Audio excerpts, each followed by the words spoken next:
Genesis, chapter 1. When God began to create the heavens and the earth was complete chaos, and darkness covered the face of the deep, while a wind from God swept over the face of the waters. Then God said, "Let there be light."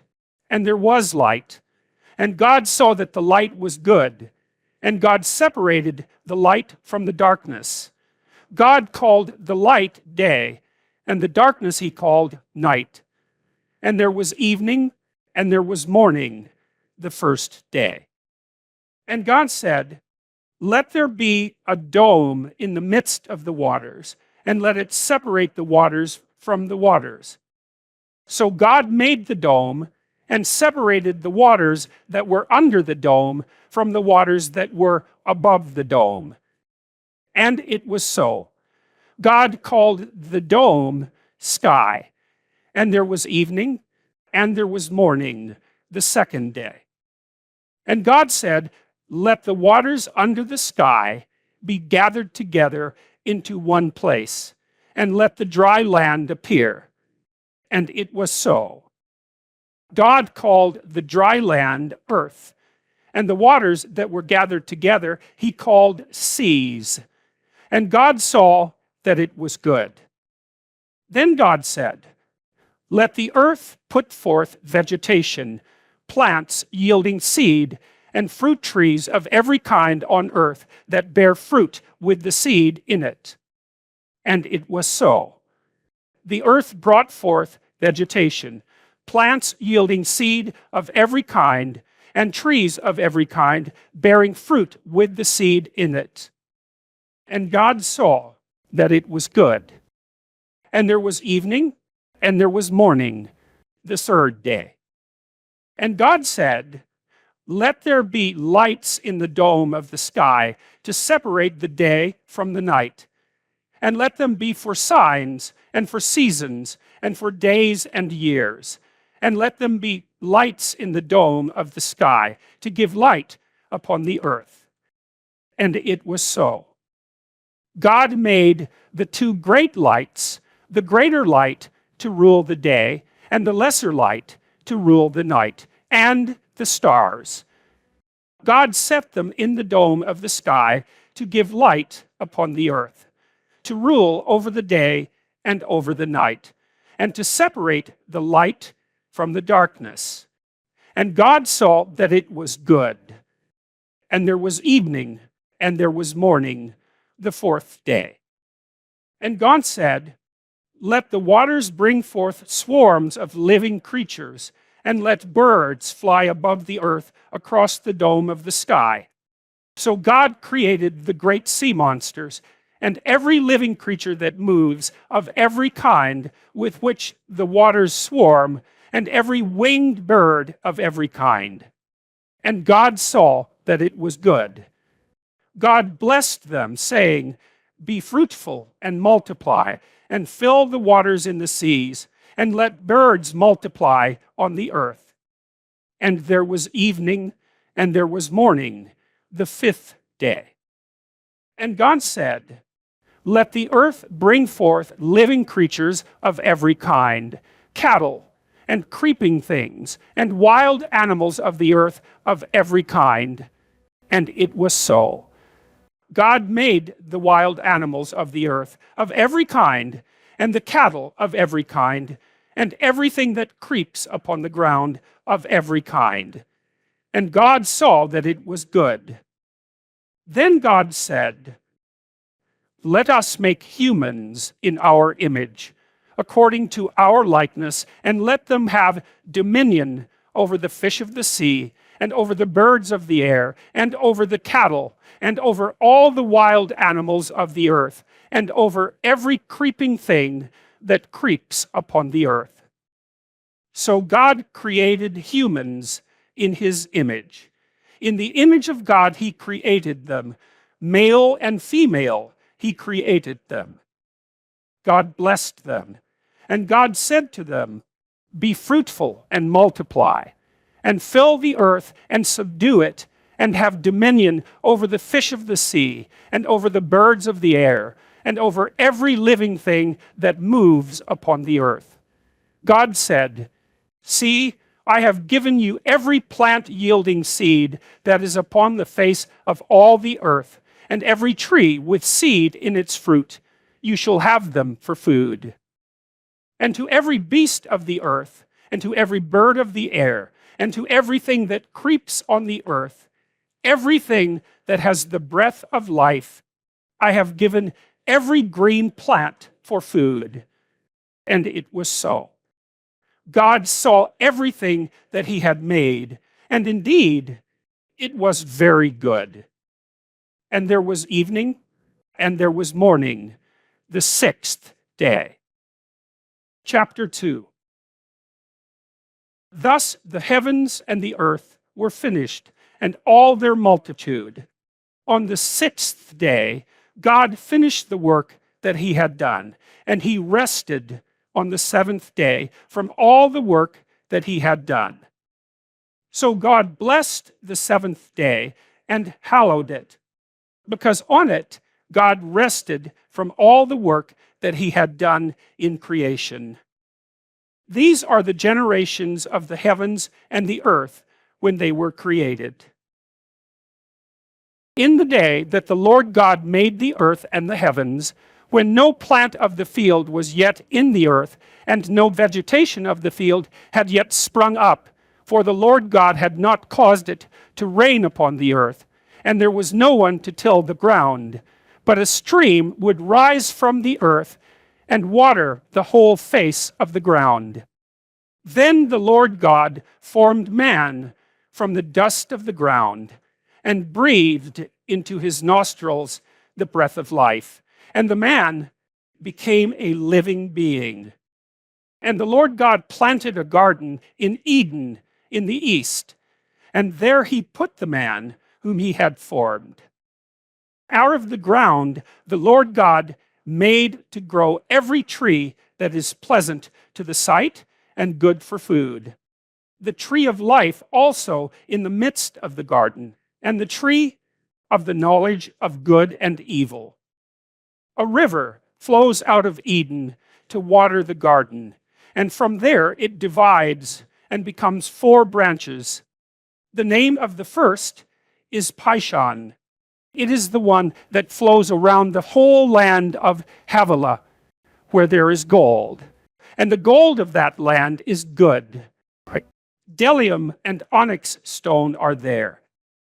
The name of the second river is Gihon. It is the one that flows around the whole land of Cush. The name of the third river is Tigris, which flows east of Assyria. And the fourth river is the Euphrates.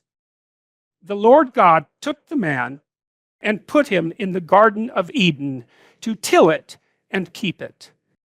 And the Lord God commanded the man, "You may freely eat of every tree of the garden, but of the tree of the knowledge of good and evil you shall not eat.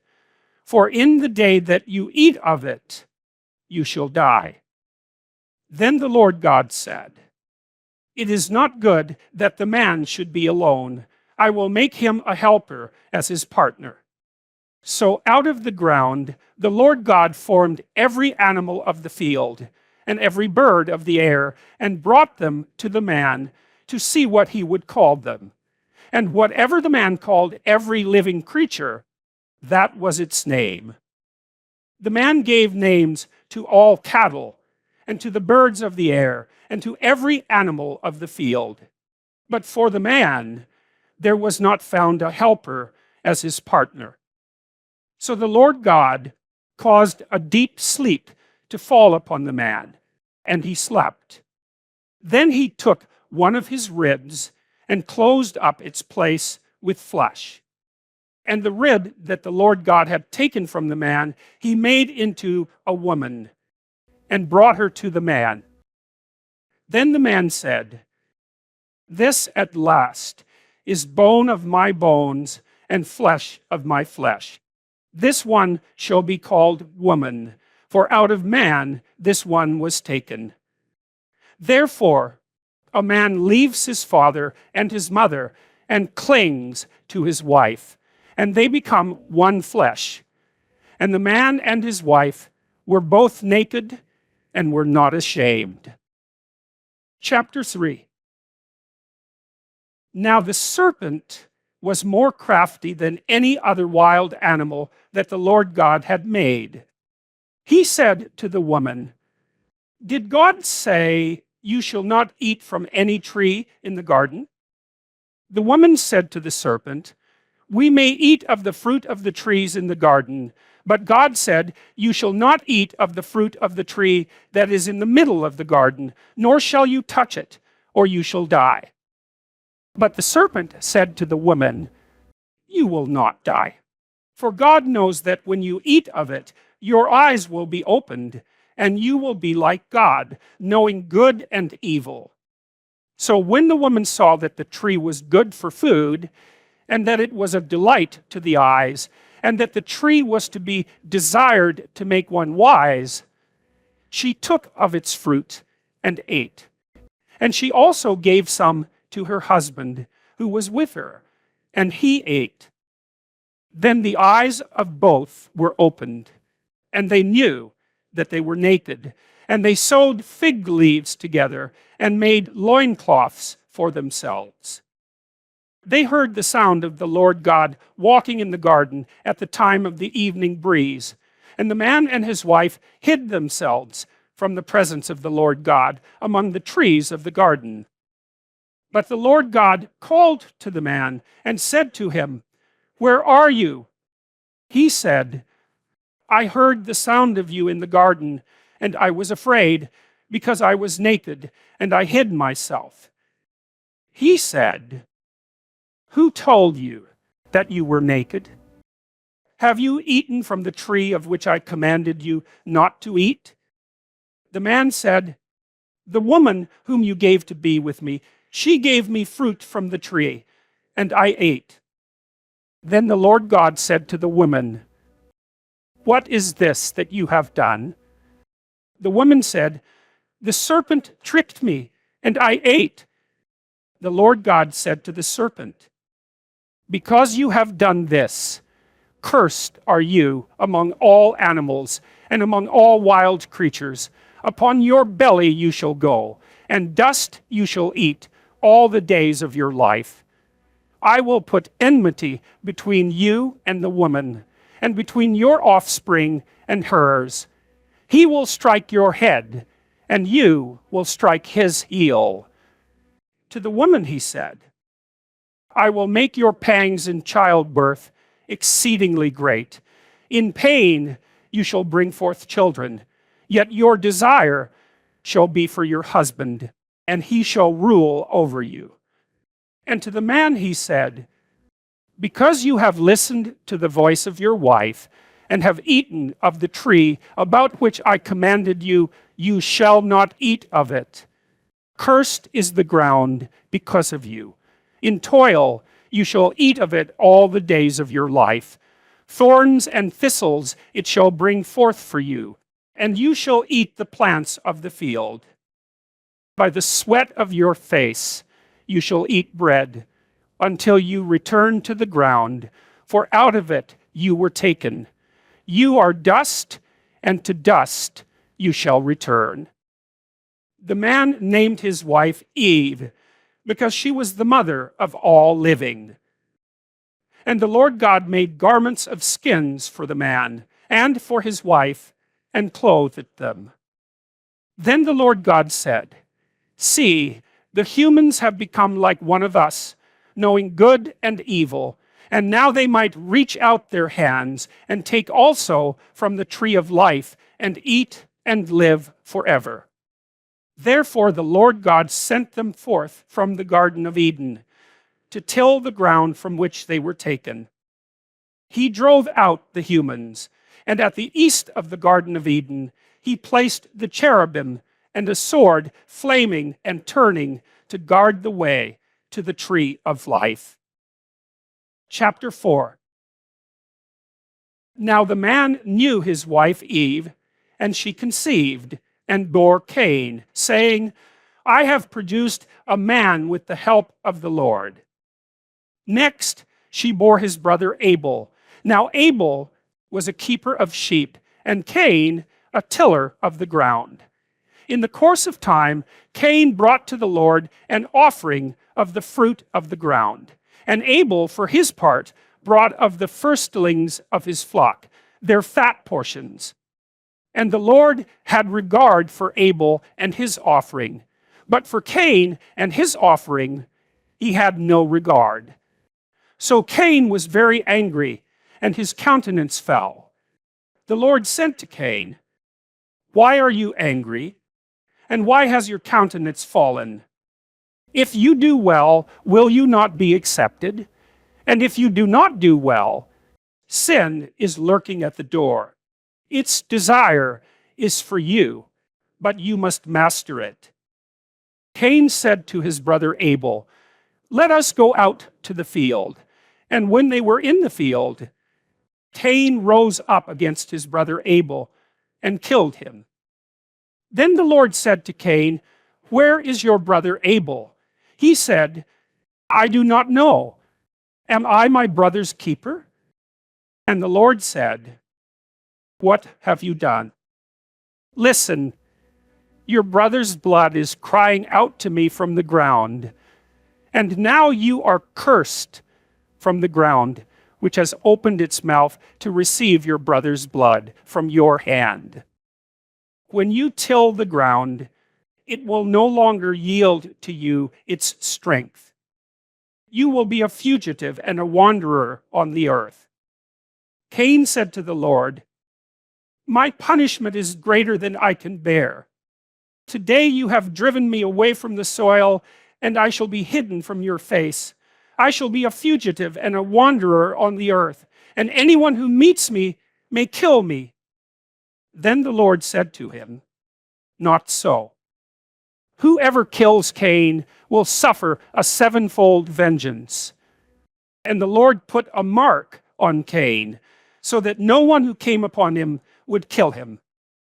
Then Cain went away from the presence of the Lord and settled in the land of Nod, east of Eden. Cain knew his wife, and she conceived and bore Enoch. And he built a city and named it Enoch after his son Enoch. To Enoch was born Irad, and Irad was the father of Mehujael, and Mehujael the father of Methusael, and Methusael the father of Lamech. Lamech took two wives. The name of one was Ada, and the name of the other Zillah. Ada bore Jabal. He was the ancestor of those who live in tents and have livestock. His brother's name was Jubal. He was the ancestor of all those who play the lyre and pipe. Zillah bore Tubal-Cain, who made all kinds of bronze and iron tools.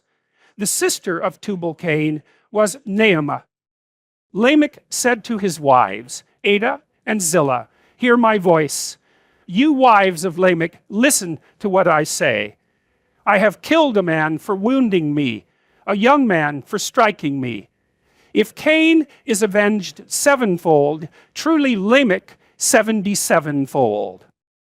Adam knew his wife again, and she bore a son and named him Seth. For she said, God has appointed for me another child instead of Abel, because Cain killed him. To Seth also a son was born, and he named him Enosh. At that time, people began to invoke the name of the Lord." Chapter 5. This is the list of the descendants of Adam. When God created humans, he made them in the likeness of God. Male and female, he created them, and he blessed them and called them humans when they were created. When Adam had lived 130 years, he became the father of a son in his likeness, according to his image, and named him Seth. The days of Adam, after he became the father of Seth, were 800 years, and he had other sons and daughters. Thus all the days that Adam lived were 930 years, and he died. When Seth had lived 105 years, he became the father of Enosh. Seth lived after the birth of Enosh 807 years, and had other sons and daughters. Thus all the days of Seth were 912 years, and he died. When Enosh had lived 90 years, he became the father of Kenan. Enosh lived after the birth of Kenan 815 years, and had other sons and daughters. Thus all the days of Enosh were 905 years, and he died. When Kenan had lived 70 years, he became the father of Mahalaleel. Kenan lived after the birth of Mahalaleel 840 years, and had other sons and daughters. Thus all the days of Kenan were 910 years, and he died. When Mahalaleel had lived 65 years, he became the father of Jared. Mahalaleel lived after the birth of Jared 830 years, and had other sons and daughters. Thus all the days of Mahalaleel were 895 years, and he died. When Jared had lived 162 years, he became the father of Enoch. Jared lived after the birth of Enoch 800 years, and had other sons and daughters. Thus all the days of Jared were 962 years, and he died. When Enoch had lived 65 years, he became the father of Methuselah. Enoch walked with God after the birth of Methuselah 300 years, and had other sons and daughters. Thus all the days of Enoch were 365 years. Enoch walked with God. Then he was no more, because God took him. When Methuselah had lived 187 years, he became the father of Lamech. Methuselah lived after the birth of Lamech 782 years, and had other sons and daughters. Thus all the days of Methuselah were 969 years, and he died. When Lamech had lived 182 years, he became the father of a son. He named him Noah, saying, "Out of the ground that the Lord has cursed, this one shall bring us relief from our work and from the toil of our hands." Lamech lived after the birth of Noah 595 years, and had other sons and daughters. Thus all the days of Lamech were 777 years, and he died. After Noah was 500 years old, Noah became the father of Shem, Ham, and Japheth. Chapter 6. When people began to multiply on the face of the ground, and daughters were born to them, the sons of God saw that they were fair, and they took wives for themselves of all that they chose. Then the Lord said, "My spirit shall not abide in mortals forever, for they are flesh. Their days shall be 120 years. The Nephilim were on the earth in those days, and also afterward, when the sons of God went into the daughters of humans who bore children to them. These were the heroes that were of old, warriors of renown. The Lord saw that the wickedness of humans was great in the earth, and that every inclination of the thoughts of their hearts was only evil continually. And the Lord was sorry that he had made humans on the earth, and it grieved him to his heart. So the Lord said, I will blot out from the earth the humans I have created, people together with animals and creeping things and birds of the air, for I am sorry that I have made them. But Noah found favor in the sight of the Lord. These are the descendants of Noah. Noah was a righteous man, blameless in his generation. Noah walked with God. And Noah had 3 sons, Shem, Ham, and Japheth. Now the earth was corrupt in God's sight, and the earth was filled with violence. And God saw that the earth was corrupt, for all flesh had corrupted its ways upon the earth. And God said to Noah, I have determined to make an end of all flesh, for the earth is filled with violence because of them. Now I am going to destroy them along with the earth. Make yourself an ark of cypress wood. Make rooms in the ark, and cover it inside and out with pitch. This is how you are to make it. The length of the ark, 300 cubits. Its width, 50 cubits. And its height, 30 cubits. Make a roof for the ark, and finish it to a cubit above, and put the door of the ark in its side. Make it with lower, second, and third decks. For my part, I am going to bring a flood of waters on the earth, to destroy from under heaven all flesh in which is the breath of life. Everything that is on the earth shall die. But I will establish my covenant with you, and you shall come into the ark, you, your sons, your wife, and your sons' wives with you.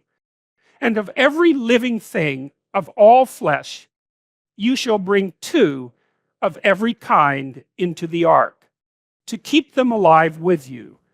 They shall be male and female, of the birds according to their kinds, and of the animals according to their kinds, of every creeping thing of the ground according to its kind.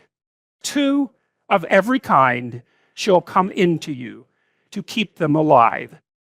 Also take with you every kind of food that is eaten, and store it up, and it shall serve as food for you and for them. Noah did this. He did all that God commanded him. Chapter 7. Then the Lord said to Noah, Go into the ark, you and all your household, for I have seen that you alone are righteous before me in this generation. Take with you 7 pairs of all clean animals, the male and its mate, and a pair of the animals that are not clean, the male and its mate, and 7 pairs of the birds of the air also, male and female, to keep their kind alive on the face of all the earth. For in 7 days I will send rain on the earth for 40 days and 40 nights, and every living thing that I have made I will blot out from the face of the ground. And Noah did all that the Lord had commanded him. Noah was 600 years old when the flood of waters came on the earth. And Noah with his sons and his wife and his sons' wives went into the ark to escape the waters of the flood. Of clean animals and of animals that are not clean, and of birds and of everything that creeps on the ground, 2 and 2, male and female, went into the ark with Noah, as God had commanded Noah. And after 7 days, the waters of the flood came on the earth. In the 600th year of Noah's life, in the 2nd month, on the 17th day of the month, on that day, all the fountains of the great deep burst forth, and the windows of the heavens were opened. The rain fell on the earth 40 days and 40 nights. On the very same day, Noah with his sons Shem and Ham and Japheth, and Noah's wife and the 3 wives of his sons entered the ark. They and every wild animal of every kind, and all domestic animals of every kind, and every creeping thing that creeps on the earth, and every bird of every kind. They went into the ark with Noah, 2 and 2 of all flesh in which there was the breath of life. And those that entered, male and female of all flesh, went in as God had commanded him, and the Lord shut him in. The flood continued 40 days on the earth, and the waters increased and bore up the ark, and it rose high above the earth. The waters swelled and increased greatly on the earth, and the ark floated on the face of the waters. The waters swelled so mightily on the earth that all the high mountains under the whole heaven were covered. The waters swelled above the mountains, covering them 15 cubits deep. And all flesh died that moved on the earth. Birds, domestic animals, wild animals, all swarming creatures that swarm on the earth, and all human beings. Everything on dry land in whose nostrils was the breath of life died. He blotted out every living thing that was on the face of the ground, human beings and animals and creeping things and birds of the air. They were blotted out from the earth. Only Noah was left, and those with him in the ark. And the waters swelled on the earth for 150 days. Chapter 8. But God remembered Noah and all the wild animals and all the domestic animals that were with him in the ark. And God made a wind blow over the earth, and the waters subsided. The fountains of the deep and the windows of the heavens were closed. The rain from the heavens was restrained, and the waters gradually receded from the earth. At the end of 150 days, the waters had abated, and in the 7th month, on the 17th day of the month, the ark came to rest on the mountains of Ararat.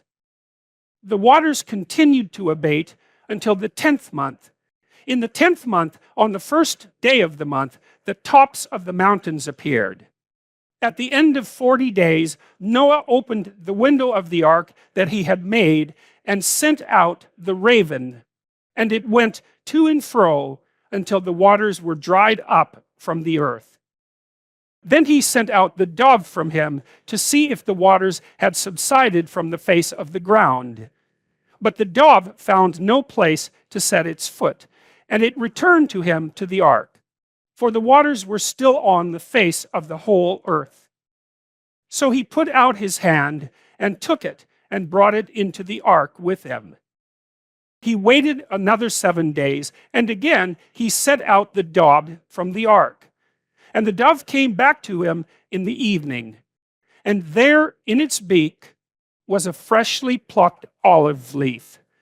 So Noah knew that the waters had subsided from the earth. Then he waited another 7 days and sent out the dove, and it did not return to him anymore. In the 601st year, in the 1st month, on the 1st day of the month, the waters were dried up from the earth.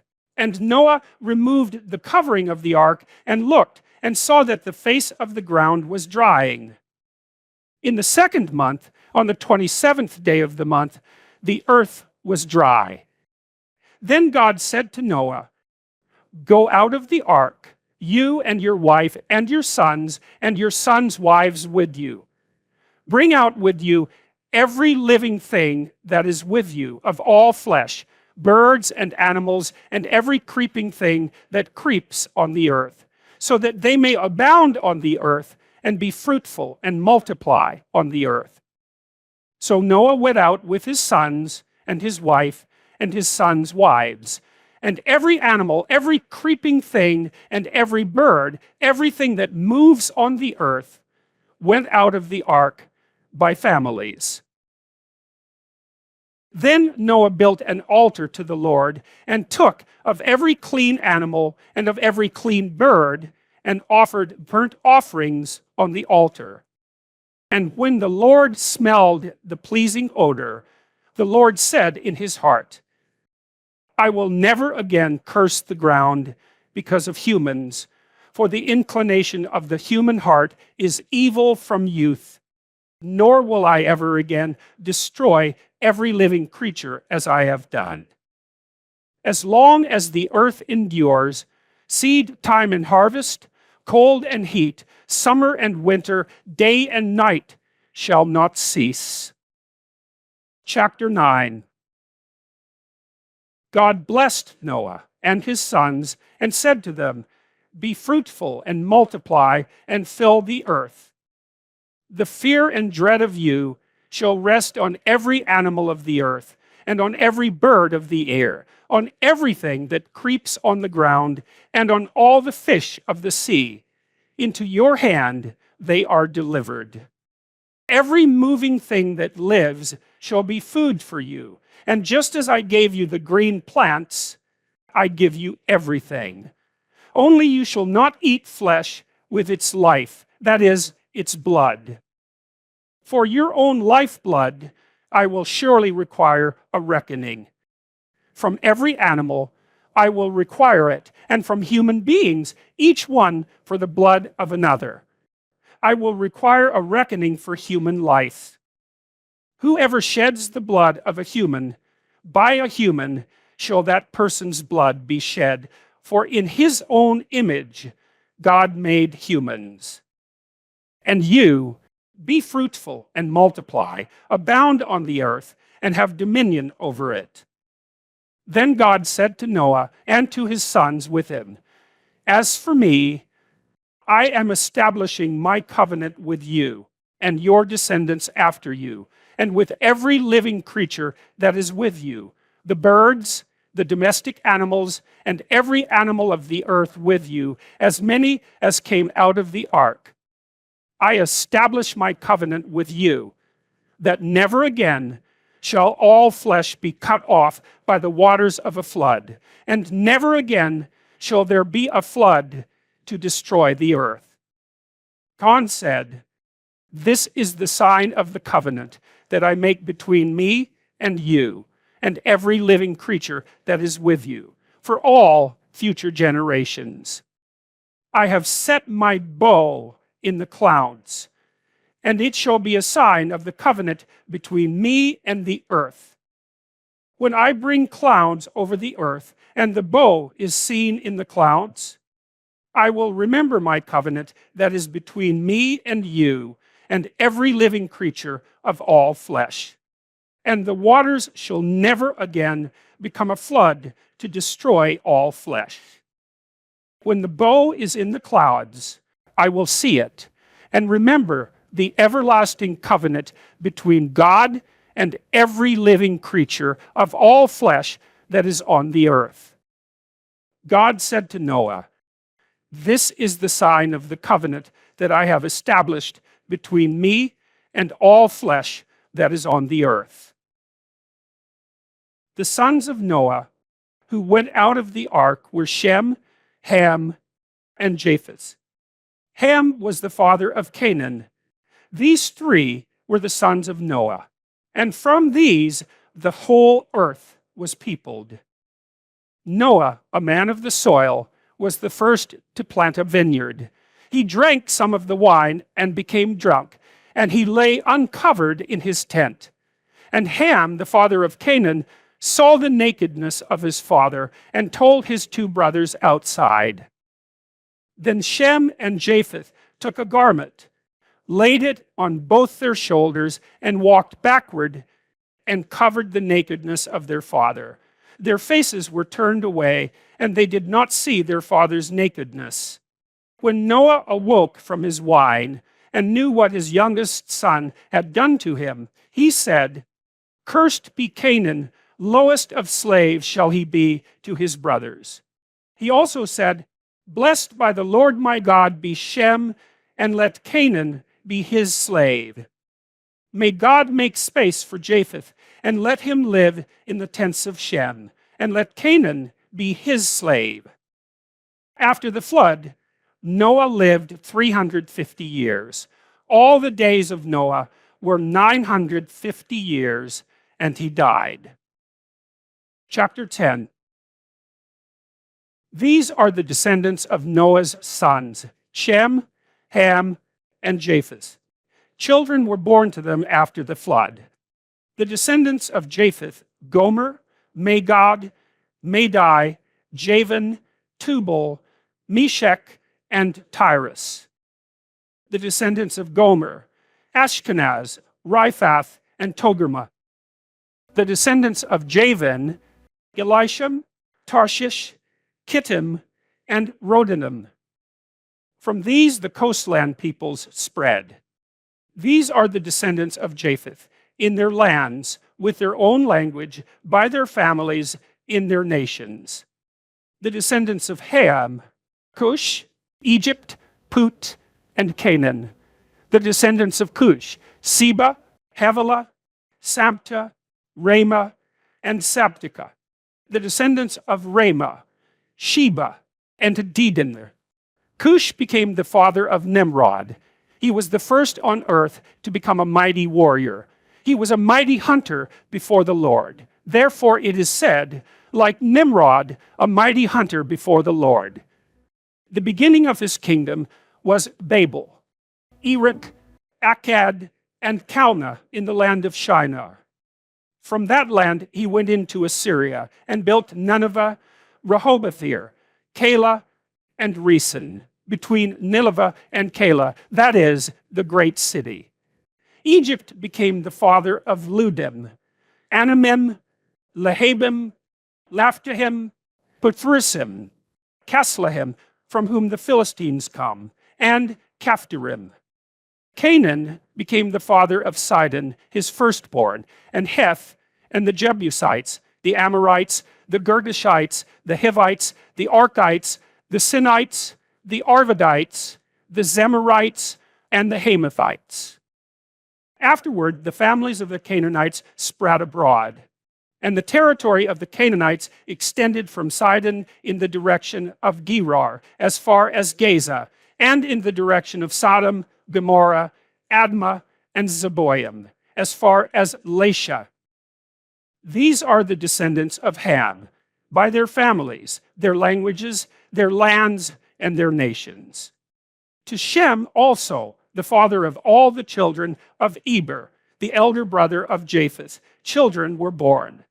The descendants of Shem, Elam, Asher, Arpachshad, Lud, and Aram. The descendants of Aram, Uz, Hul, Gether, and Mash. Arpachshad became the father of Shelah, and Shelah became the father of Eber. To Eber were born two sons. The name of the one was Peleg, for in his days the earth was divided, and his brother's name was Joktan. Joktan became the father of Almodad, Sheleph, Hazarmaveth, Jirah, Hadoram, Uzal, Ditla, Ibal, Abimael, Sheba, Ophir, Havilah, and Jobab. All these were the descendants of Joktan. The territory in which they lived extended from Mesha in the direction of Sephir, the hill country of the east. These are the descendants of Shem, by their families, their languages, their lands, and their nations. These are the families of Noah's sons, according to their genealogies in their nations, and from these the nations spread abroad on the earth after the flood. Chapter 11. Now the whole earth had one language and the same words. And as they migrated from the east, they came upon a plain in the land of Shinar and settled there. And they said to one another, "Come, let us make bricks and fire them thoroughly." And they had brick for stone and bitumen for mortar. Then they said, "Come, let us build ourselves a city and a tower with its top in the heavens, and let us make a name for ourselves. Otherwise we shall be scattered abroad upon the face of the whole earth." The Lord came down to see the city and the tower, which mortals had built. And the Lord said, "Knock, they are one people, and they have all one language. And this is only the beginning of what they will do. Nothing that they propose to do will now be impossible for them. Come, let us go down and confuse their language there, so that they will not understand one another's speech." So the Lord scattered them abroad from there over the face of all the earth, and they left off building the city. Therefore it was called Babel, because there the Lord confused the language of all the earth. And from there the Lord scattered them abroad over the face of all the earth. These are the descendants of Shem. When Shem was 100 years old, he became the father of Arpachshad 2 years after the flood. And Shem lived after the birth of Arpachshad 500 years and had other sons and daughters. When Arpachshad had lived 35 years, he became the father of Shelah. And Arpachshad lived after the birth of Shelah 403 years and had other sons and daughters. When Shelah had lived 30 years, he became the father of Eber. And Shelah lived after the birth of Eber 403 years and had other sons and daughters. When Eber had lived 34 years, he became the father of Peleg. And Eber lived after the birth of Peleg 430 years and had other sons and daughters. When Peleg had lived 30 years, he became the father of Reu. And Peleg lived after the birth of Reu 209 years and had other sons and daughters. When Reu had lived 32 years, he became the father of Sirod. And Reu lived after the birth of Sirod 207 years and had other sons and daughters. When Sirod had lived 30 years, he became the father of Nahor. And Sirod lived after the birth of Nahor 200 years and had other sons and daughters. When Nahor had lived 29 years, he became the father of Terah. And Nahor lived after the birth of Terah 119 years and had other sons and daughters. When Terah had lived 70 years, he became the father of Abram, Nahor, and Haran. Now these are the descendants of Terah. Terah was the father of Abram, Nahor, and Haran was the father of Lot. Haran died before his father Terah in the land of his birth, in Ur of the Chaldeans. Abram and Nahor took wives. The name of Abram's wife was Sarai, and the name of Nahor's wife was Milcah. She was the daughter of Haran, the father of Milcah and Iscah. Now Sarai was barren. She had no child. Terah took his son Abram and his grandson Lot, son of Haran, and his daughter-in-law Sarai, his son Abram's wife, and they went out together from Ur of the Chaldeans to go into the land of Canaan. But when they came to Haran, they settled there. The days of Terah were 205 years, and Terah died in Haran. Chapter 12. Now the Lord said to Abram, "Go from your country and your kindred and your father's house to the land that I will show you. I will make of you a great nation, and I will bless you and make your name great, so that you will be a blessing. I will bless those who bless you, and the one who curses you I will curse. And in you all the families of the earth shall be blessed." So Abram went as the Lord had told him, and Lot went with him. Abram was 75 years old when he departed from Haran. Abram took his wife Sarai and his brother's son Lot, and all the possessions that they had gathered, and the persons whom they had acquired in Haran. And they set forth to go to the land of Canaan. When they had come to the land of Canaan, Abram passed through the land to the place at Shechem, to the oak of Moreh. At that time, the Canaanites were in the land. Then the Lord appeared to Abram and said, "To your offspring I will give this land." So he built there an altar to the Lord, who had appeared to him.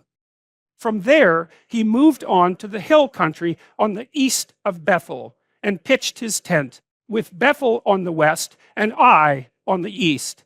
And there he built an altar to the Lord, and invoked the name of the Lord. And Abram journeyed on by stages toward the Negeb. Now there was a famine in the land, so Abram went down to Egypt to reside there as an alien, for the famine was severe in the land. When he was about to enter Egypt, he said to his wife Sarai, I know well that you are a woman beautiful in appearance, and when the Egyptians see you, they will say, this is his wife. Then they will kill me, but they will let you live.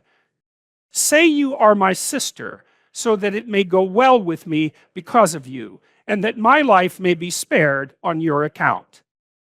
When Abram entered Egypt, the Egyptians saw that the woman was very beautiful. When the officials of Pharaoh saw her, they praised her to Pharaoh, and the woman was taken into Pharaoh's house. And for her sake, he dealt well with Abram, and he had sheep, oxen, male donkeys, male and female slaves, female donkeys, and camels.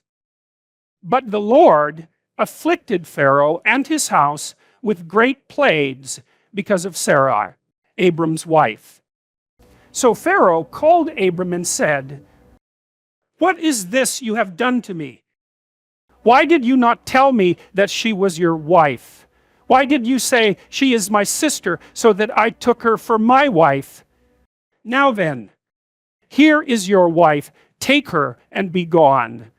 And Pharaoh gave his men orders concerning him, and they set him on the way with his wife and all that he had. Chapter 13. So Abram went up from Egypt, he and his wife and all that he had, and Lot with him, into the Negeb. Now Abram was very rich in livestock, in silver, and in gold. He journeyed on by stages from the Negeb as far as Bethel, to the place where his tent had been at the beginning, between Bethel and Ai, to the place where he had made an altar at the first. And there Abram called on the name of the Lord. Now Lot, who went with Abram, also had flocks and herds and tents.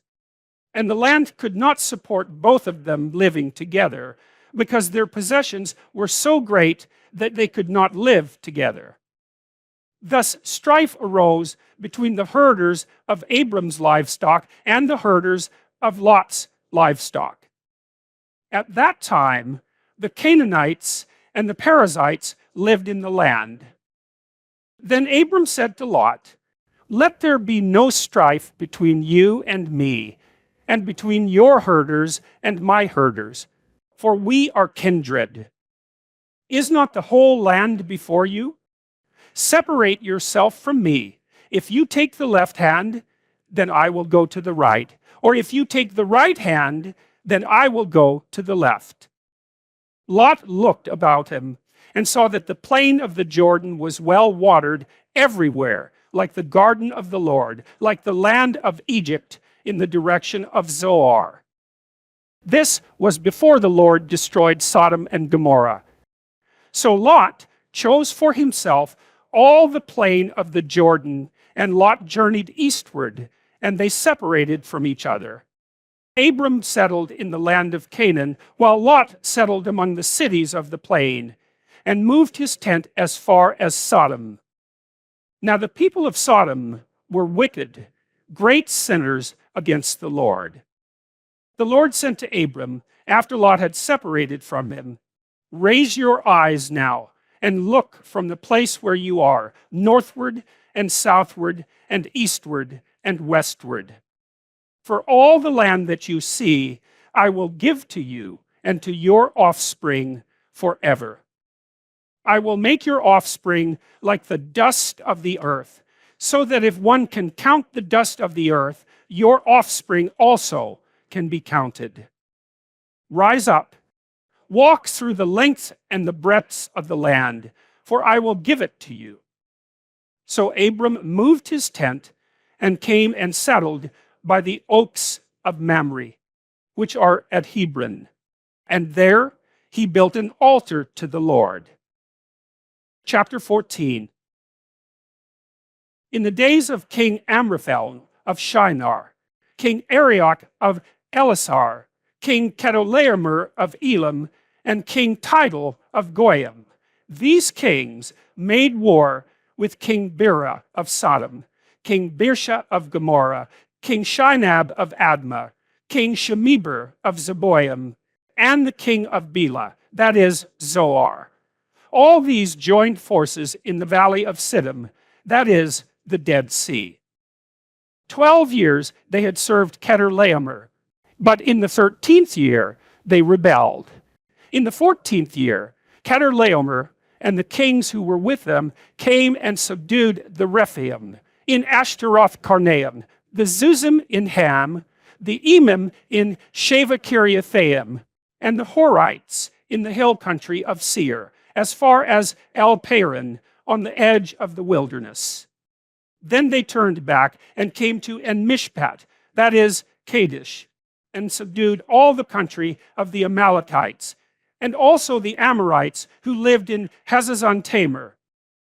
Then the king of Sodom, the king of Gomorrah, the king of Admah, the king of Zeboim, and the king of Bela, that is, Zoar, went out, and they joined battle in the valley of Siddim with King Chedorlaomer of Elam, King Tidal of Goyim, King Amraphel of Shinar, and King Arioch of Elasar, 4 kings against 5. Now the valley of Siddim was full of bitumen pits, and as the kings of Sodom and Gomorrah fled, some fell into them, and the rest fled to the hill country. So the enemy took all the goods of Sodom and Gomorrah and all their provisions and went their way. They also took Lot, the son of Abram's brother, who lived in Sodom, and his goods, and departed. Then one who had escaped came and told Abram the Hebrew, who was living by the oaks of Mamre the Amorite, brother of Eshcol and Aner. These were allies of Abram. When Abram heard that his nephew had been taken captive, he led forth his trained men, born in his house, 318 of them, and went in pursuit as far as Dan. He divided his forces against them by night, he and his servants, and routed them, and pursued them to Hobah, north of Damascus. Then he brought back all the goods, and also brought back his nephew Lot with his goods, and the women and the people. After his return from the defeat of Chedorlaomer and the kings who were with him, the king of Sodom went out to meet him at the valley of Sheva, that is, the king's valley. And King Melchizedek of Salem brought out bread and wine. He was priest of God Most High. He blessed him and said, "Blessed be Abram by God Most High, maker of heaven and earth, and blessed be God Most High, who has delivered your enemies into your hand." And Abram gave him 1/10 of everything. Then the king of Sodom said to Abram, "Give me the persons, but take the goods for yourself." But Abram said to the king of Sodom, "I have sworn to God Most High, maker of heaven and earth, that I would not take a thread or a sandal strap, or anything that is yours, so that you might not say, 'I have made Abram rich.' I will take nothing but what the young men have eaten, and the share of the men who went with me, Aner, Eshcol, and Mamre. Let them take their share." Chapter 15. After these things, the word of the Lord came to Abram in a vision. "Do not be afraid, Abram. I am your shield. Your reward shall be very great." But Abram said, "O Lord God, what will you give me? For I continue childless, and the heir of my house is Eliezer of Damascus." And Abram said, "You have given me no offspring, so a slave born in my house is to be my heir." But the word of the Lord came to him, "This man shall not be your heir. No one but your very own issue shall be your heir." He brought him outside and said, "Look toward heaven and count the stars, if you are able to count them." Then he said to him, "So shall your descendants be." And he believed the Lord, and the Lord reckoned it to him as righteousness. Then he said to him, I am the Lord who brought you from Ur of the Chaldeans to give you this land to possess. But he said, O Lord God, how am I to know that I shall possess it? He said to him, Bring me a heifer 3 years old, a female goat 3 years old, a ram 3 years old, a turtle dove, and a young pigeon.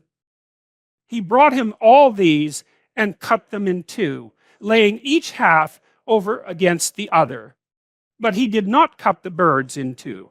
And when birds of prey came down on the carcasses, Abram drove them away. As the sun was going down, a deep sleep fell upon Abram, and a deep and terrifying darkness descended upon him. Then the Lord said to Abram, Know this for certain, that your offspring shall be aliens in a land that is not theirs, and shall be slaves there, and they shall be oppressed for 400 years. But I will bring judgment on the nation that they serve, and afterward they shall come out with great possessions. As for yourself, you shall go to your ancestors in peace. You shall be buried in a good old age. And they shall come back here in the 4th generation, for the iniquity of the Amorites is not yet complete. When the sun had gone down, and it was dark, a smoking fire pot and a flaming torch passed between these pieces. On that day the Lord made a covenant with Abram, saying, To your descendants I give this land, from the river of Egypt to the great river, the river Euphrates, the land of the Kenites, the Kenizzites, the Cadmonites, the Hittites, the Perizzites, the Rephaim, the Amorites, the Canaanites, the Girgashites, and the Jebusites. Chapter 16. Now Sarai, Abram's wife, bore him no children. She had an Egyptian slave whose name was Hagar. And Sarai said to Abram, You see that the Lord has prevented me from bearing children. Go into my slave. It may be that I shall obtain children by her. And Abram listened to the voice of Sarai. So after Abram had lived 10 years in the land of Canaan, Sarai, Abram's wife, took Hagar, the Egyptian, her slave, and gave her to her husband Abram as a wife. He went in to Hagar, and she conceived. And when she saw that she had conceived, she looked with contempt on her mistress. Then Sarai said to Abram, May the wrong done to me be on you. I gave my slave to your embrace, and when she saw that she had conceived, she looked on me with contempt. May the Lord judge between you and me. But Abram said to Sarai, Your slave is in your power. Do to her as you please. Then Sarai dealt harshly with her, and she ran away from her. The angel of the Lord found her by a spring of water in the wilderness, the spring on the way to shore. And he said, Hagar, slave of Sarai, where have you come from, and where are you going? She said, I am running away from my mistress Sarai. The angel of the Lord said to her, Return to your mistress and submit to her. The angel of the Lord also said to her, I will so greatly multiply your offspring that they cannot be counted for multitude. And the angel of the Lord said to her, Now you have conceived and shall bear a son, and you shall call him Ishmael, for the Lord has given heed to your affliction. He shall be a wild ass of a man, with his hand against everyone, and everyone's hand against him. And he shall live at odds with all his kin. So she named the Lord who spoke to her, You are Elroy. For she said, Have I really seen God and remained alive after seeing him? Therefore the well was called Beer Lahairoi. It lies between Kadesh and Bered. Hagar bore Abram a son. And Abram named his son, whom Hagar bore, Ishmael. Abram was 86 years old when Hagar bore him Ishmael. Chapter 17. When Abram was 99 years old, the Lord appeared to Abram and said to him, I am God Almighty. Walk before me and be blameless, and I will make my covenant between me and you, and will make you exceedingly numerous. Then Abram fell on his face, and God said to him, As for me, this is my covenant with you. You shall be the ancestor of a multitude of nations. No longer shall your name be Abram, but your name shall be Abraham, for I have made you the ancestor of a multitude of nations.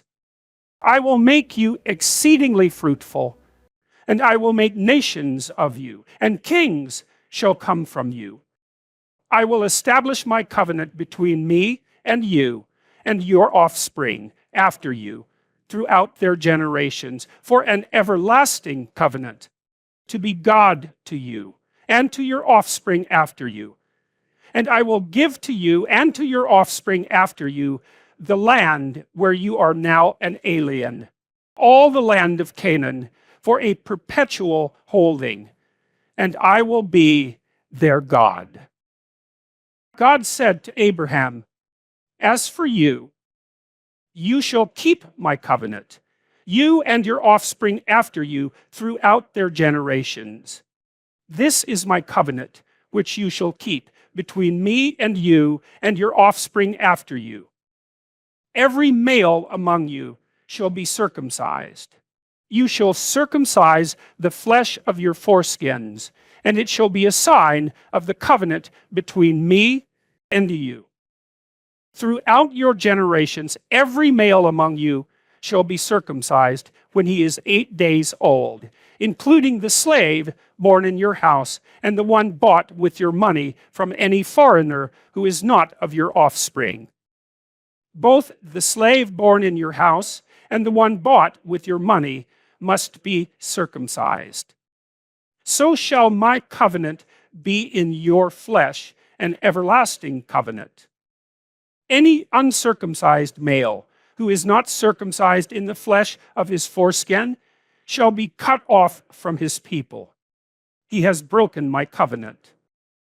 God said to Abraham, As for Sarai, your wife, you shall not call her Sarai, but Sarah shall be her name.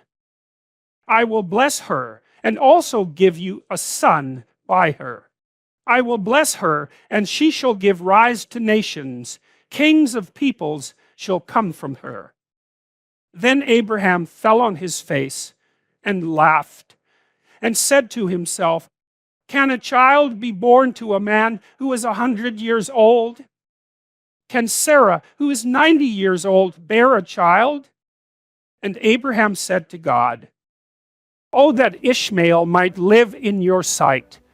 God said, No, but your wife Sarah shall bear you a son, and you shall name him Isaac. I will establish my covenant with him as an everlasting covenant for his offspring after him. As for Ishmael, I have heard you.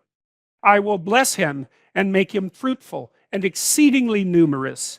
He shall be the father of 12 princes, and I will make him a great nation. But my covenant I will establish with Isaac, whom Sarah shall bear to you at this season next year. And when he had finished talking with him, God went up from Abraham.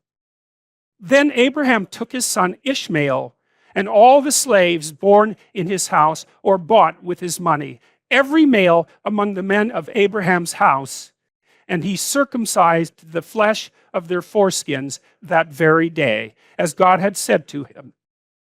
Abraham was 99 years old when he was circumcised in the flesh of his foreskin, and his son Ishmael was 13 years old when he was circumcised in the flesh of his foreskin. That very day, Abraham and his son Ishmael were circumcised, and all the men of his house, slaves born in the house, and those bought with money from a foreigner, were circumcised with him. Chapter 18. The Lord appeared to Abraham by the oaks of Mamre, as he sat at the entrance of his tent in the heat of the day. He looked up and saw 3 men standing near him. When he saw them, he ran from the tent entrance to meet them and bowed down to the ground. He said, "My Lord, if I find favor with you, do not pass by your servant. Let a little water be brought and wash your feet and rest yourselves under the tree. Let me bring a little bread that you may refresh yourselves, and after that you may pass on, since you have come to your servant." So they said, "Do as you have said." And Abraham hastened into the tent to Sarah and said, "Make ready quickly 3 measures of choice flour, knead it, and make cakes." Abraham ran to the herd and took a calf, tender and good, and gave it to the servant who hastened to prepare it. Then he took curds and milk and the calf that he had prepared and set it before them. And he stood by them under the tree while they ate. They said to him, "Where is your wife Sarah?" And he said, "There, in the tent." Then one said, "I will surely return to you in due season, and your wife Sarah shall have a son." And Sarah was listening at the tent entrance behind him. Now Abraham and Sarah were old, advanced in age. It had ceased to be with Sarah after the manner of women. So Sarah laughed to herself, saying, "After I have grown old, and my husband is old, shall I be fruitful?" The Lord said to Abraham, "Why did Sarah laugh and say, 'Shall I indeed bear a child now that I am old?' Is anything too wonderful for the Lord? At the set time, I will return to you in due season, and Sarah shall have a son." But Sarah denied, saying, "I did not laugh," for she was afraid. He said, "Yes, you did laugh." Then the men set out from there, and they looked toward Sodom, and Abraham went with them to set them on their way. The Lord said, "Shall I hide from Abraham what I am about to do, seeing that Abraham shall become a great and mighty nation, and all the nations of the earth shall be blessed in him? No, for I have chosen him that he may charge his children and his household after him to keep the way of the Lord by doing righteousness and justice, so that the Lord may bring about for Abraham what he has promised him." Then the Lord said, "How great is the outcry against Sodom and Gomorrah, and how very grave their sin. I must go down and see whether they have done altogether according to the outcry that has come to me. And if not, I will know." So the men turned from there and went toward Sodom, while Abraham remained standing before the Lord. Then Abraham came near and said, "Will you indeed sweep away the righteous with the wicked? Suppose there are 50 righteous within the city. Will you then sweep away the place and not forgive it for the 50 righteous who are in it? Far be it from you to do such a thing, to slay the righteous with the wicked, so that the righteous fare as the wicked. Far be that from you. Shall not the judge of all the earth do what is just?" And the Lord said, "If I find at Sodom 50 righteous in the city, I will forgive the whole place for their sake." Abraham answered, "Let me take it upon myself to speak to my Lord, I who am but dust and ashes. Suppose 5 of the 50 righteous are lacking. Will you destroy the whole city for lack of 5? And he said, "I will not destroy it if I find 45 there." Again he spoke to him, "Suppose 40 are found there." He answered, "For the sake of 40, I will not do it." Then he said, "Oh, do not let my Lord be angry if I speak. Suppose 30 are found there." He answered, "I will not do it if I find 30 there." He said, "Let me take it upon myself to speak to my Lord. Suppose 20 are found there." He answered, "For the sake of 20, I will not destroy it." Then he said, "Oh, do not let my Lord be angry if I speak just once more. Suppose 10 are found there." He answered, "For the sake of 10, I will not destroy it." And the Lord went his way when he had finished speaking to Abraham. And Abraham returned to his place. Chapter 19. The two angels came to Sodom in the evening, and Lot was sitting in the gateway of Sodom. When Lot saw them, he rose to meet them and bowed down with his face to the ground. He said, "Please, my lords, turn aside to your servant's house and spend the night and wash your feet. Then you can rise early and go on your way." They said, "No, we will spend the night in the square." But he urged them strongly, so they turned aside to him and entered his house. And he made them a feast and baked unleavened bread, and they ate. But before they lay down, the men of the city, the men of Sodom, both young and old, all the people to the last man, surrounded the house. And they called to Lot, "Where are the men who came to you tonight? Bring them out to us so that we may know them." Lot went out of the door to the men, shut the door after him, and said, "I beg you, my brothers, do not act so wickedly. Look, I have 2 daughters who have not known a man. Let me bring them out to you, and do to them as you please. Only do nothing to these men, for they have come under the shelter of my roof." But they replied, "Stand back." And they said, "This fellow came here as an alien, and he would play the judge. Now we will deal worse with you than with them." Then they pressed hard against the man Lot and came near the door to break it down. But the men inside reached out their hands and brought Lot into the house with them and shut the door. And they struck with blindness the men who were at the door of the house, both small and great, so that they were unable to find the door. Then the men said to Lot, "Have you anyone else here? Sons-in-law, sons, daughters, or anyone you have in the city? Bring them out of the place. For we are about to destroy this place, because the outcry against its people has become great before the Lord, and the Lord has sent us to destroy it." So Lot went out and said to his sons-in-law, who were to marry his daughters, "Up, get out of this place, for the Lord is about to destroy the city." But he seemed to his sons-in-law to be jesting. When morning dawned, the angels urged Lot, saying, "Get up, take your wife and your 2 daughters who are here, or else you will be consumed in the punishment of the city." But he lingered. So the men seized him and his wife and his 2 daughters by the hand, the Lord being merciful to him, and they brought him out and left him outside the city. When they had brought them outside, they said, "Flee for your life. Do not look back or stop anywhere in the plain. Flee to the hills, or else you will be consumed."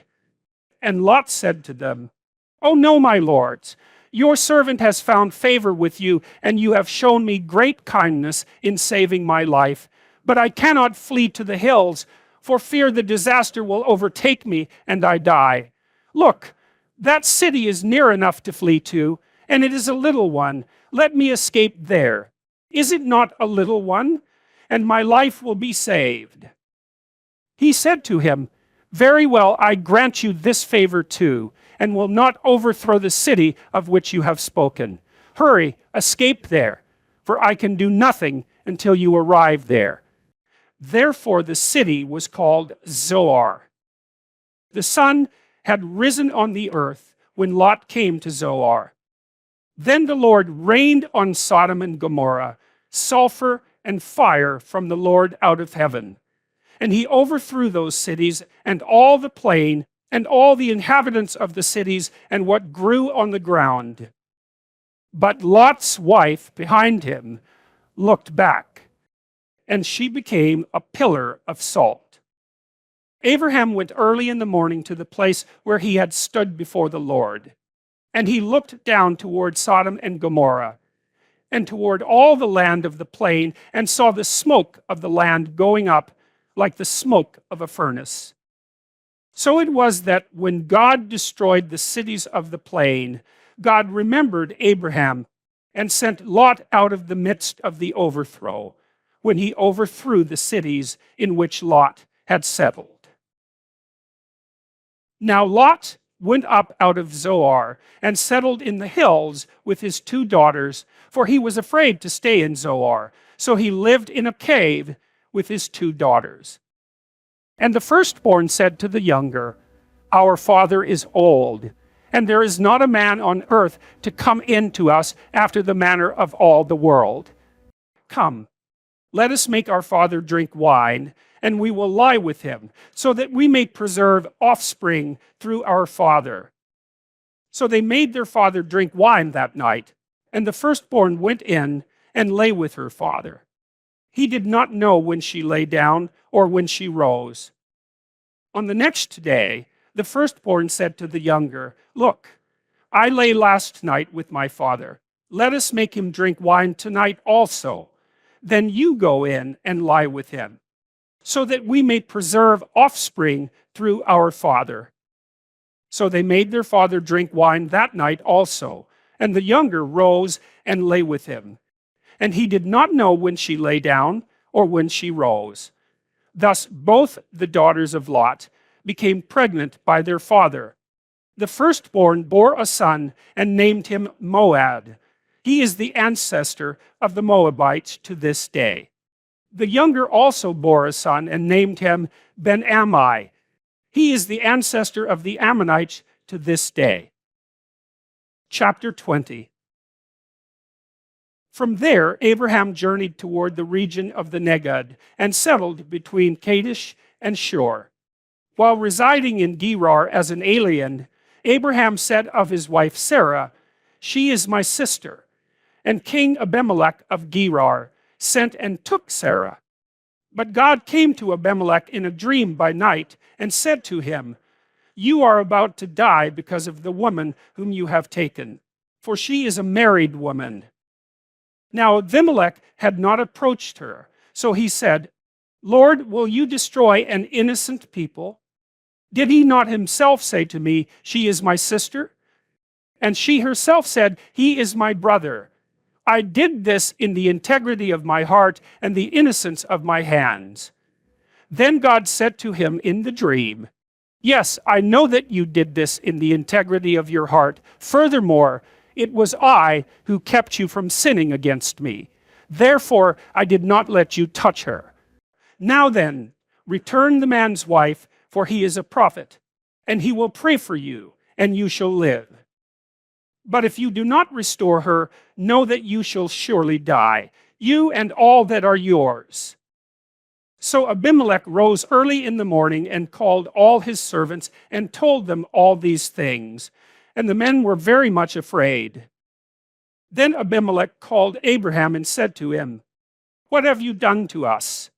How have I sinned against you, that you have brought such great guilt on me and my kingdom? You have done things to me that ought not to be done."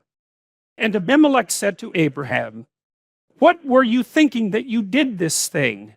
Abraham said, "I did it because I thought, surely there is no fear of God in this place, and they will kill me because of my wife.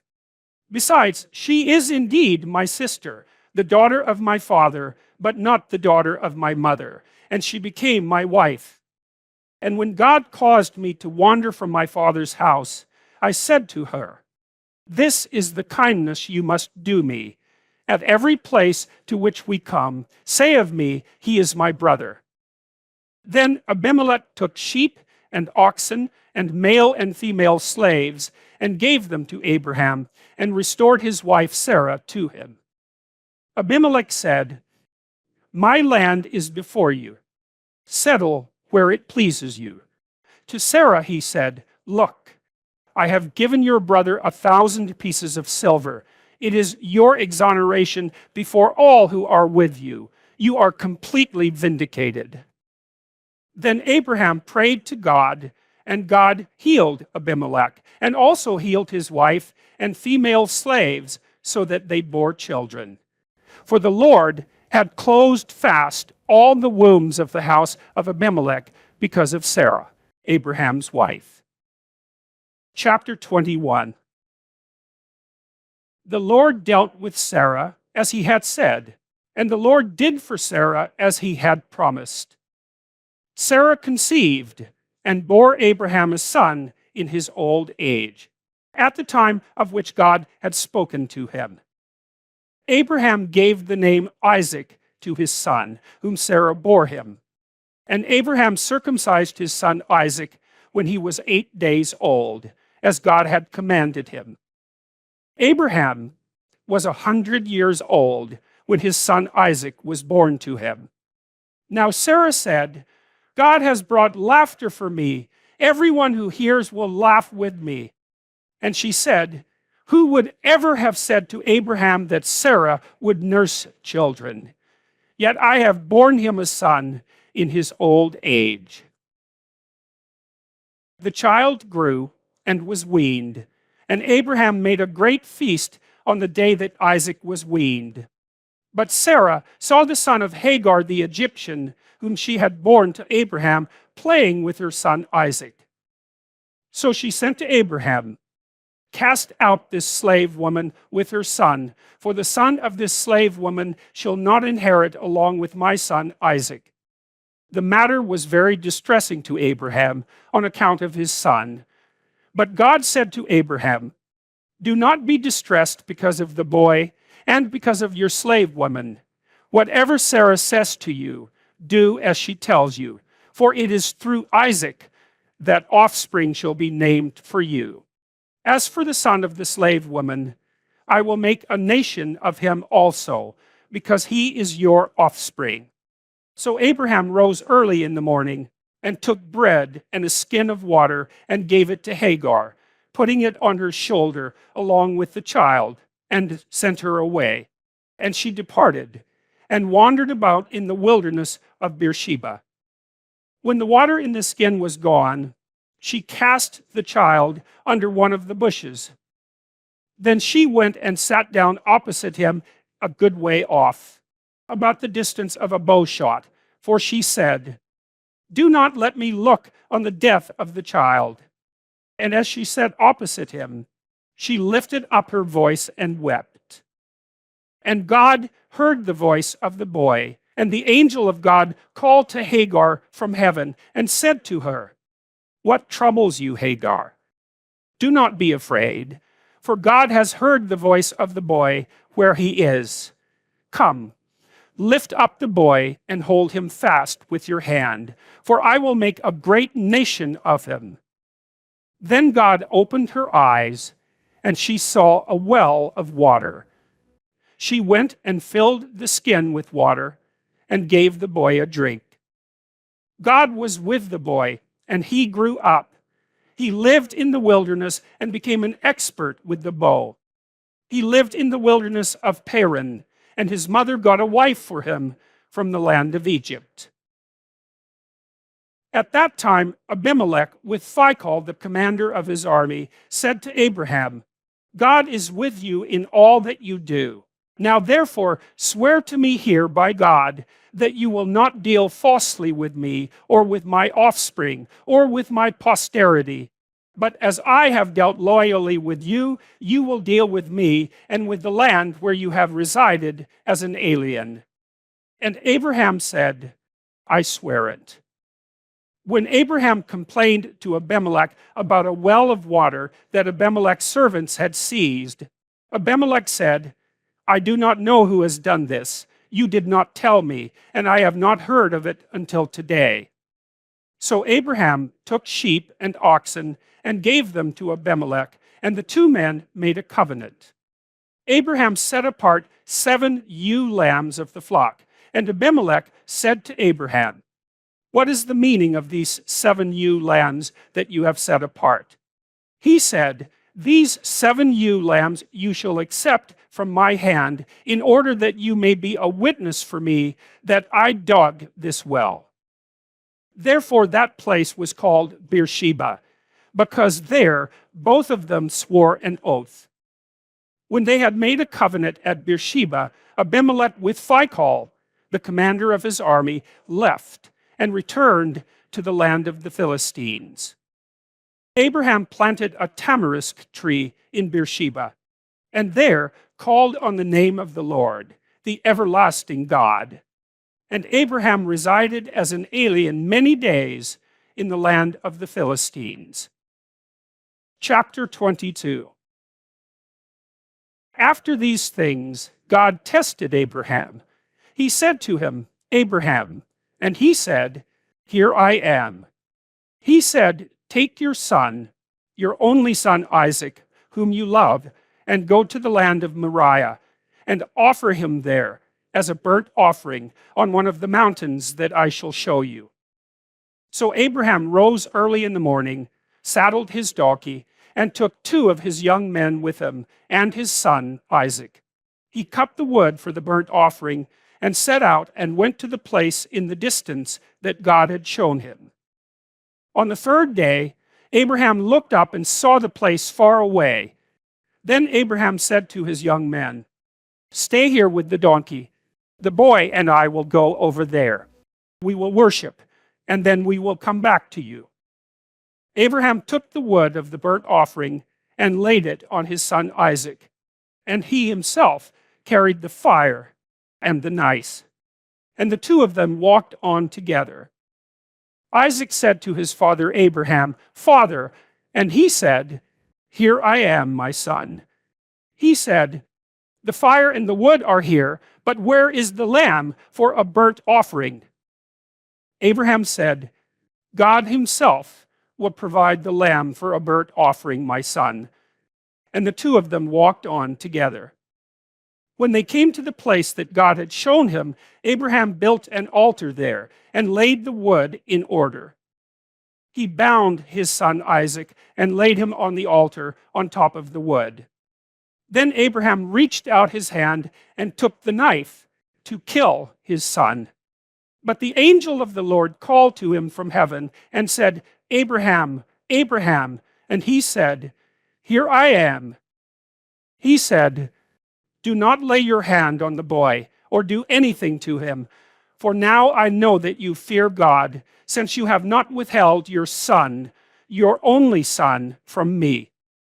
And Abraham looked up and saw a ram caught in a thicket by its horns. Abraham went and took the ram and offered it up as a burnt offering instead of his son. So Abraham called that place, "The Lord will provide." As it is said to this day, "On the mount of the Lord it shall be provided." The angel of the Lord called to Abraham a second time from heaven and said, "By myself I have sworn, says the Lord, because you have done this and have not withheld your son, your only son, I will indeed bless you, and I will make your offspring as numerous as the stars of heaven and as the sand that is on the seashore. And your offspring shall possess the gate of their enemies. And by your offspring shall all the nations of the earth gain blessing for themselves, because you have obeyed my voice." So Abraham returned to his young men, and they arose and went together to Beersheba, and Abraham lived at Beersheba. Now after these things it was told Abraham, "Milcah also has borne children to your brother Nahor. Uz the firstborn, Boz his brother, Kemuel the father of Aram, Kesed, Hazo, Pildash, Jidlaph, and Bethuel. Bethuel became the father of Rebekah. These 8 Milcah bore to Nahor, Abraham's brother. Moreover, his concubine, whose name was Ruma, bore Tema, Gaham, Tahash, and Maacah. Chapter 23. Sarah lived 127 years. This was the length of Sarah's life. And Sarah died at Kiriath Arba, that is, Hebron, in the land of Canaan. And Abraham went in to mourn for Sarah and to weep for her. Abraham rose up from beside his dead and said to the Hittites, I am a stranger and an alien residing among you. Give me property among you for a burying place, so that I may bury my dead out of my sight. The Hittites answered Abraham, Hear us, my lord. You are a mighty prince among us. Bury your dead in the choicest of our burial places. None of us will withhold from you any burial ground for burying your dead. Abraham rose and bowed to the Hittites, the people of the land. He said to them, If you are willing that I should bury my dead out of my sight, hear me, and entreat for me Ephron, son of Zohar, so that he may give me the cave of Machpelah, which he owns. It is at the end of his field. For the full price, let him give it to me in your presence as a possession for a burying place. Now Ephron was sitting among the Hittites, and Ephron the Hittite answered Abraham in the hearing of the Hittites, of all who went in at the gate of his city, No, my lord, hear me. I give you the field, and I give you the cave that is in it. In the presence of my people, I give it to you. Bury your dead. Then Abraham bowed down before the people of the land. He said to Ephron in the hearing of the people of the land, If you only will listen to me, I will give the price of the field. Accept it from me, so that I may bury my dead there. Ephron answered Abraham, My lord, listen to me. A piece of land worth 400 shekels of silver. What is that between you and me? Bury your dead. Abraham agreed with Ephron, and Abraham weighed out for Ephron the silver that he had named in the hearing of the Hittites, 400 shekels of silver, according to the weights current among the merchants. So the field of Ephron in Machpelah, which was to the east of Mamre, the field with the cave that was in it, and all the trees that were in the field, throughout its whole area, passed to Abraham as a possession in the presence of the Hittites, in the presence of all who went in at the gate of his city. After this, Abraham buried Sarah his wife in the cave of the field of Machpelah, facing Mamre, that is, Hebron, in the land of Canaan. The field and the cave that is in it passed from the Hittites into Abraham's possession as a burying place. Chapter 24. Now Abraham was old, advanced in years, and the Lord had blessed Abraham in all things. Abraham said to his servant, the oldest of his house, who had charge of all that he had, Put your hand under my thigh, and I will make you swear by the Lord, the God of heaven and earth, that you will not get a wife for my son from the daughters of the Canaanites among whom I live, but will go to my country and to my kindred and get a wife for my son Isaac. The servant said to him, Perhaps the woman may not be willing to follow me to this land. Must I then take your son back to the land from which you came? Abraham said to him, See to it that you do not take my son back there. The Lord, the God of heaven, who took me from my father's house and from the land of my birth, and who spoke to me and swore to me, To your offspring I will give this land. He will send his angel before you, and you shall take a wife for my son from there. But if the woman is not willing to follow you, then you will be free from this oath of mine. Only you must not take my son back there. So the servant put his hand under the thigh of Abraham his master, and swore to him concerning this matter. Then the servant took 10 of his master's camels, and departed, taking all kinds of choice gifts from his master. And he set out and went to Aram Naharaim, to the city of Nahor. He made the camels kneel down outside the city by the well of water. It was toward evening, the time when women go out to draw water. And he said, O Lord, God of my master Abraham, please grant me success today and show steadfast love to my master Abraham. I am standing here by the spring of water, and the daughters of the townspeople are coming out to draw water. Let the young woman to whom I shall say, please offer your jar that I may drink, and who shall say, drink, and I will water your camels. Let her be the one whom you have appointed for your servant Isaac. By this I shall know that you have shown steadfast love to my master. Before he had finished speaking, there was Rebekah, who was born to Bethuel, son of Milcah, the wife of Nahor, Abraham's brother, coming out with her water jar on her shoulder. The young woman was very fair to look upon, a virgin whom no man had known. She went down to the spring, filled her jar, and came up. Then the servant ran to meet her and said, please, let me sip a little water from your jar.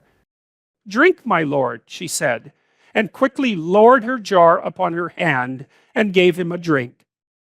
When she had finished giving him a drink, she said, I will draw for your camels also, until they have finished drinking. So she quickly emptied her jar into the trough and ran again to the well to draw, and she drew for all his camels.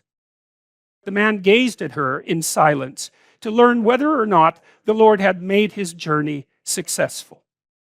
When the camels had finished drinking, the man took a gold nose ring weighing a half shekel, and 2 bracelets for her arms weighing 10 gold shekels, and said, tell me whose daughter you are. Is there room in your father's house for us to spend the night? She said to him, I am the daughter of Bethuel, son of Milcah, whom she bore to Nahor. She added, we have plenty of straw and fodder and a place to spend the night. The man bowed his head and worshipped the Lord and said, blessed be the Lord, the God of my master Abraham, who has not forsaken his steadfast love and his faithfulness toward my master. As for me, the Lord has led me on the way to the house of my master's kin. Then the young woman ran and told her mother's household about these things. Rebekah had a brother whose name was Laban, and Laban ran out to the man to the spring. As soon as he had seen the nose ring and the bracelets on his sister's arms, and when he heard the words of his sister Rebekah, thus the man spoke to me, he went to the man, and there he was, standing by the camels at the spring. He said, come in, O blessed of the Lord.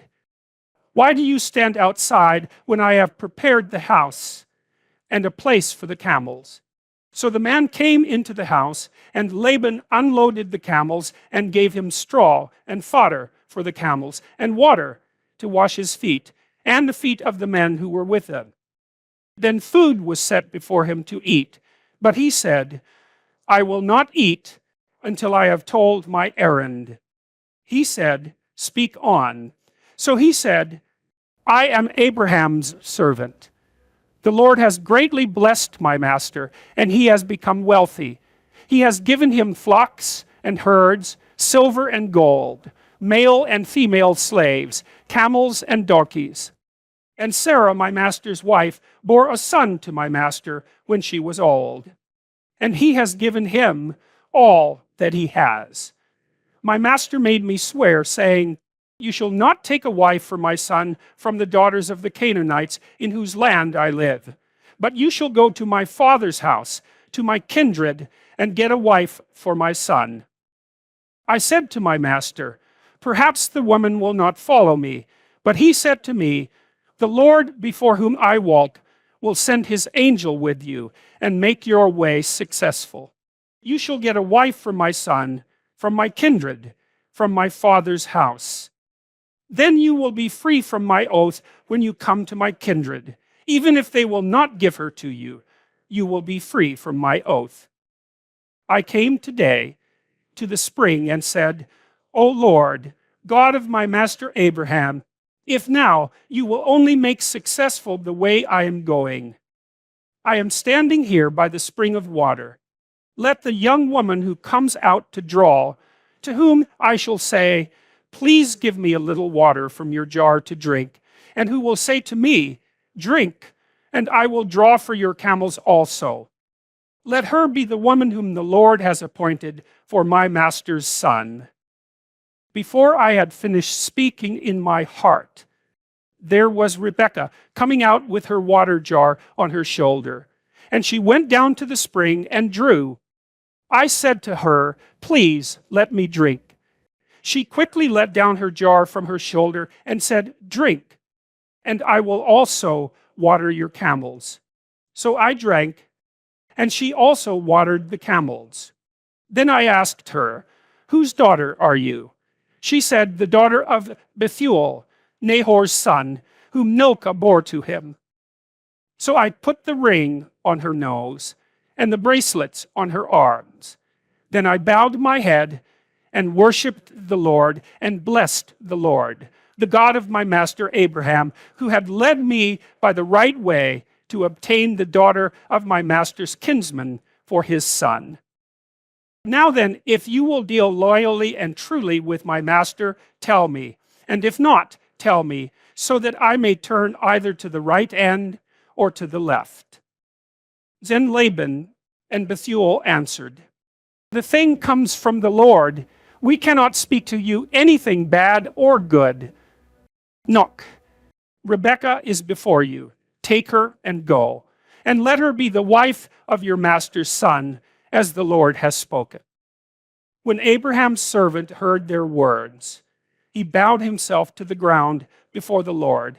And the servant brought out jewelry of silver and of gold, and garments, and gave them to Rebekah. He also gave to her brother and to her mother costly ornaments. Then he and the men who were with him ate and drank, and they spent the night there.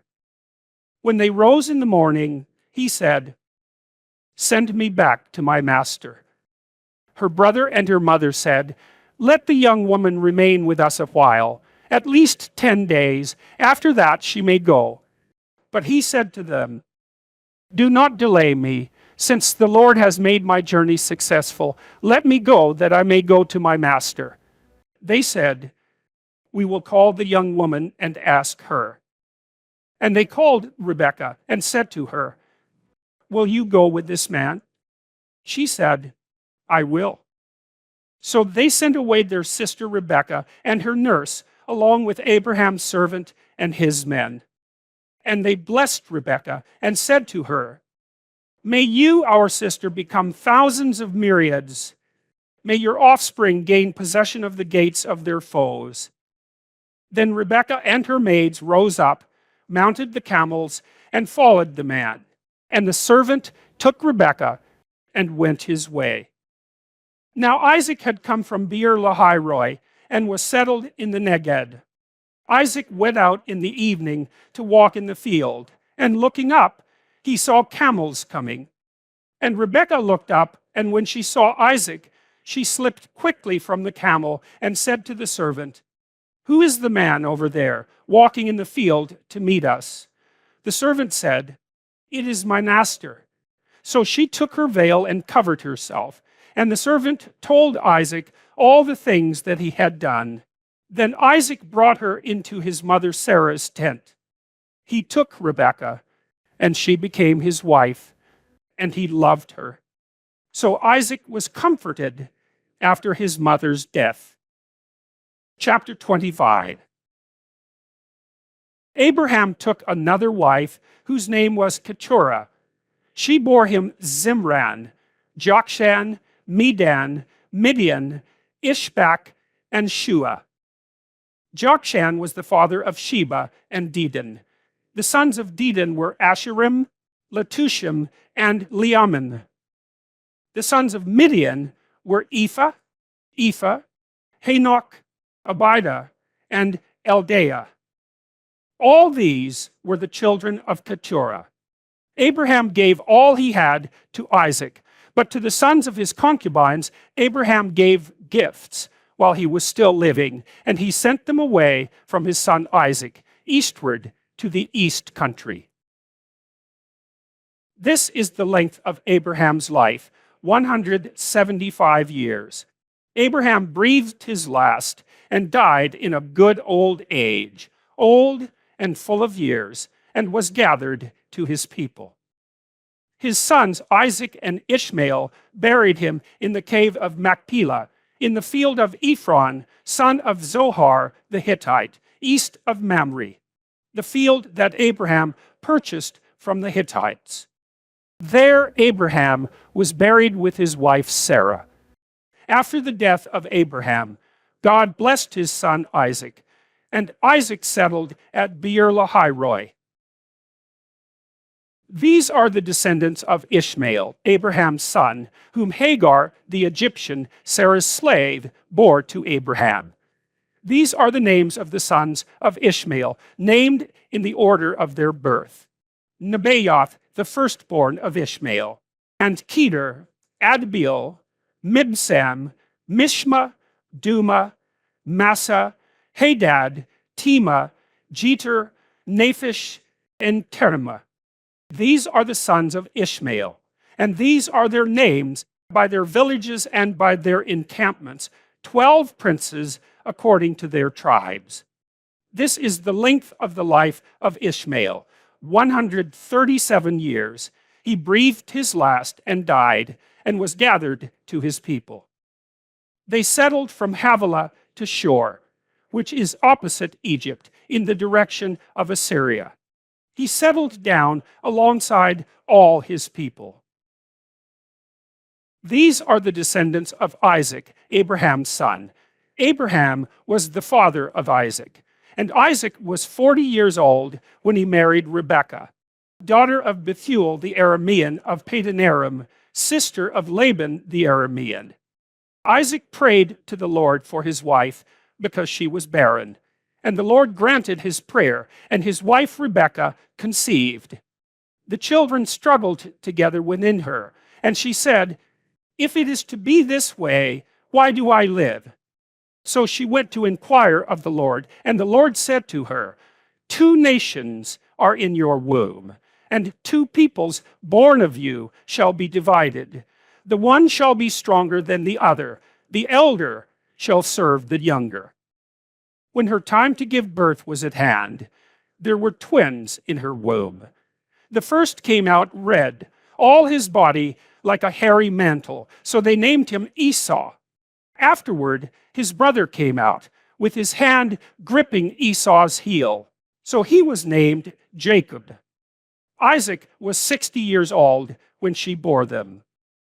When the boys grew up, Esau was a skillful hunter, a man of the field, while Jacob was a quiet man, living in tents.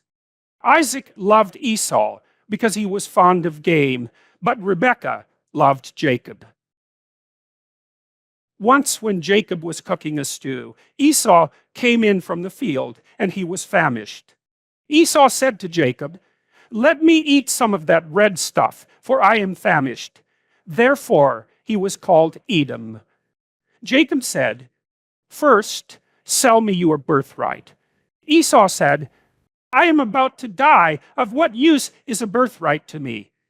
Jacob said, "Swear to me first." So he swore to him and sold his birthright to Jacob. Then Jacob gave Esau bread and lentil stew, and he ate and drank and rose and went his way. Thus Esau despised his birthright. Chapter 26. Now there was a famine in the land, besides the former famine that had occurred in the days of Abraham. And Isaac went to Gerar, to King Abimelech of the Philistines. The Lord appeared to Isaac and said, "Do not go down to Egypt. Settle in the land that I shall show you. Reside in this land as an alien, and I will be with you and will bless you. For to you and to your descendants I will give all these lands, and I will fulfill the oath that I swore to your father Abraham. I will make your offspring as numerous as the stars of heaven, and will give to your offspring all these lands, and all the nations of the earth shall gain blessing for themselves through your offspring, because Abraham obeyed my voice and kept my charge, my commandments, my statutes, and my laws. So Isaac settled in Gerar. When the man of the place asked him about his wife, he said, "She is my sister." For he was afraid to say my wife, thinking, or else the man of the place might kill me for the sake of Rebekah, because she is attractive in appearance. When Isaac had been there a long time, King Abimelech of the Philistines looked out of a window and saw him fondling his wife Rebekah. So Abimelech called for Isaac and said, "So she is your wife. Why then did you say she is my sister?" Isaac said to him, "Because I thought I might die because of her." Abimelech said, "What is this that you have done to us? One of the people might easily have lain with your wife, and you would have brought guilt upon us." So Abimelech warned all the people, saying, "Whoever touches this man or his wife shall be put to death." Isaac sowed seed in that land, and in the same year reaped 100-fold. The Lord blessed him, and the man became rich. He prospered more and more until he became very wealthy. He had possessions of flocks and herds, and a great household, so that the Philistines envied him. Now the Philistines had stopped up and filled with earth all the wells that his father's servants had dug in the days of his father Abraham.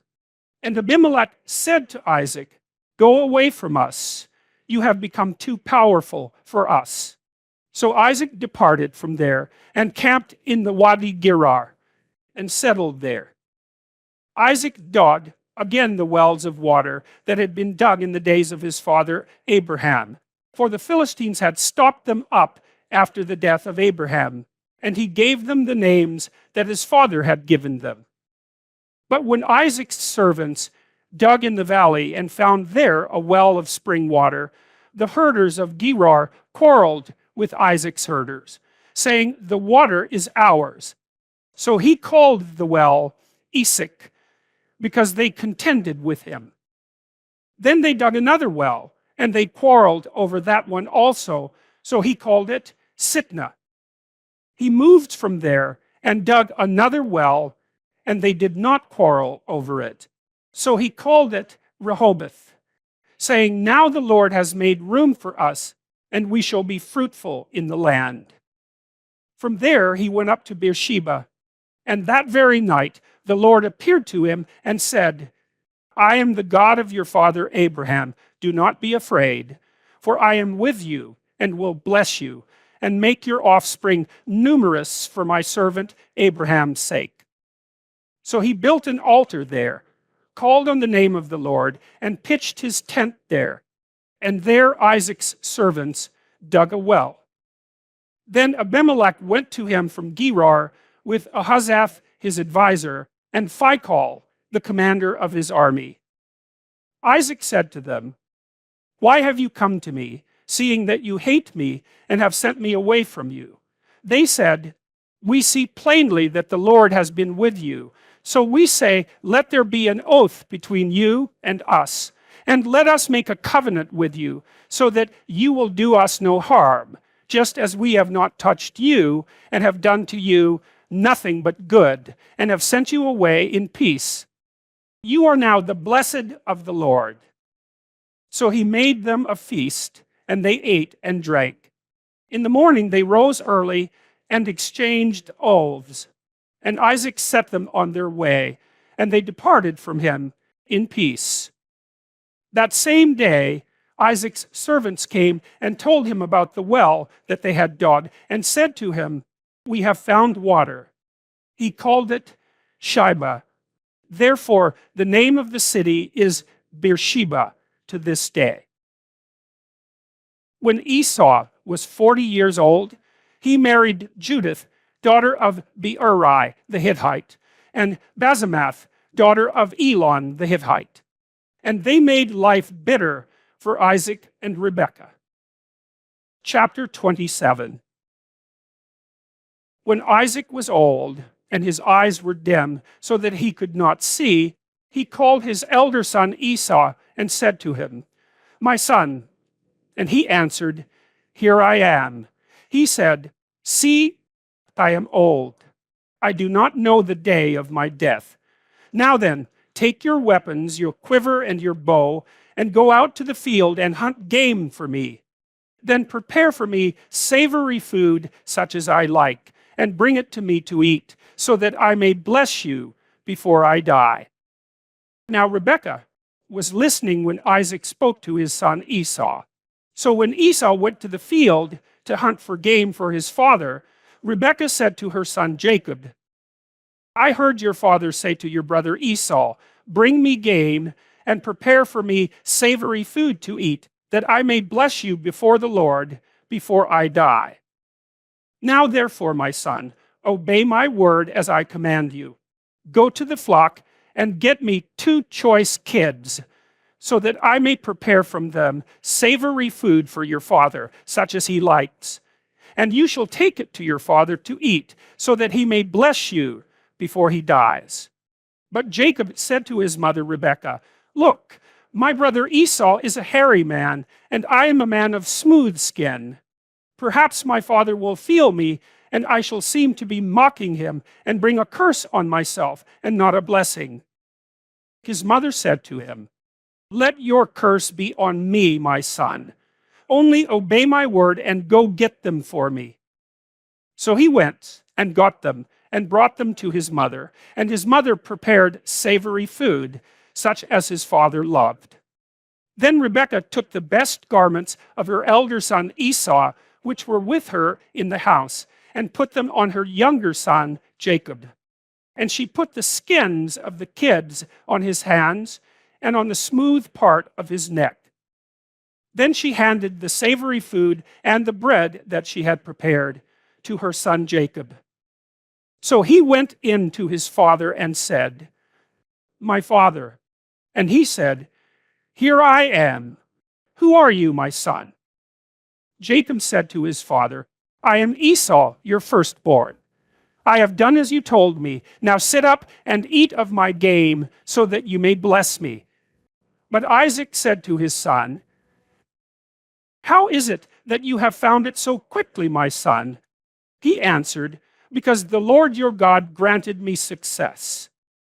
Then Isaac said to Jacob, "Come near, that I may feel you, my son, to know whether you are really my son Esau or not." So Jacob went up to his father Isaac, who felt him and said, "The voice is Jacob's voice, but the hands are the hands of Esau." He did not recognize him because his hands were hairy, like his brother Esau's hands. So he blessed him. He said, "Are you really my son Esau?" He answered, "I am." Then he said, "Bring it to me, that I may eat of my son's game and bless you." So he brought it to him, and he ate. And he brought him wine, and he drank. Then his father Isaac said to him, "Come near and kiss me, my son." So he came near and kissed him. And he smelled the smell of his garments, and blessed him and said, "Ah, the smell of my son is like the smell of a field that the Lord has blessed. May God give you of the dew of heaven and of the fatness of the earth, and plenty of grain and wine. Let peoples serve you, and nations bow down to you. Be Lord over your brothers, and may your mother's sons bow down to you. Cursed be everyone who curses you, and blessed be everyone who blesses you." As soon as Isaac had finished blessing Jacob, when Jacob had scarcely gone out from the presence of his father Isaac, his brother Esau came in from his hunting. He also prepared savory food and brought it to his father. And he said to his father, "Let my father sit up and eat of his son's game, so that you may bless me. His father Isaac said to him, Who are you? He answered, I am your firstborn son, Esau. Then Isaac trembled violently and said, Who was it then that hunted game and brought it to me, and I ate it all before you came, and I have blessed him? Yes, and blessed he shall be. When Esau heard his father's words, he cried out with an exceedingly great and bitter cry, and said to his father, Bless me, me also, father. But he said, Your brother came deceitfully, and he has taken away your blessing. Esau said, Is he not rightly named Jacob? For he has supplanted me these 2 times. He took away my birthright, and look, now he has taken away my blessing. Then he said, Have you not reserved a blessing for me? Isaac answered Esau, I have already made him your lord, and I have given him all his brothers as servants, and with grain and wine I have sustained him. What then can I do for you, my son? Esau said to his father, Have you only one blessing, father? Bless me, me also, father. And Esau lifted up his voice and wept. Then his father Isaac answered him, See, away from the fatness of the earth shall your home be, and away from the dew of heaven on high. By your sword you shall live, and you shall serve your brother. But when you break loose, you shall break his yoke from your neck. Now Esau hated Jacob because of the blessing with which his father had blessed him. And Esau said to himself, The days of mourning for my father are approaching. Then I will kill my brother Jacob. But the words of her elder son Esau were told to Rebekah. So she sent and called her younger son Jacob and said to him, Your brother Esau is consoling himself by planning to kill you. Now therefore, my son, obey my voice. Flee at once to my brother Laban in Haran, and stay with him a while, until your brother's fury turns away, until your brother's anger against you turns away, and he forgets what you have done to him. Then I will send and bring you back from there. Why should I lose both of you in one day? Then Rebekah said to Isaac, I am weary of my life because of the Hittite women. If Jacob marries one of the Hittite women, such as these, one of the women of the land, what good will my life be to me? Chapter 28. Then Isaac called Jacob and blessed him, and charged him, You shall not marry one of the Canaanite women. Go at once to Padan Aram, to the house of Bethuel, your mother's father, and take as wife from there one of the daughters of Laban, your mother's brother. May God Almighty bless you and make you fruitful and numerous, that you may become a company of peoples.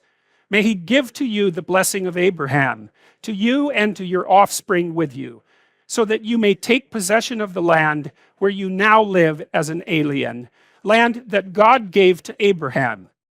Thus Isaac sent Jacob away, and he went to Padan Aram to Laban, son of Bethuel the Aramean, the brother of Rebekah, Jacob's and Esau's mother.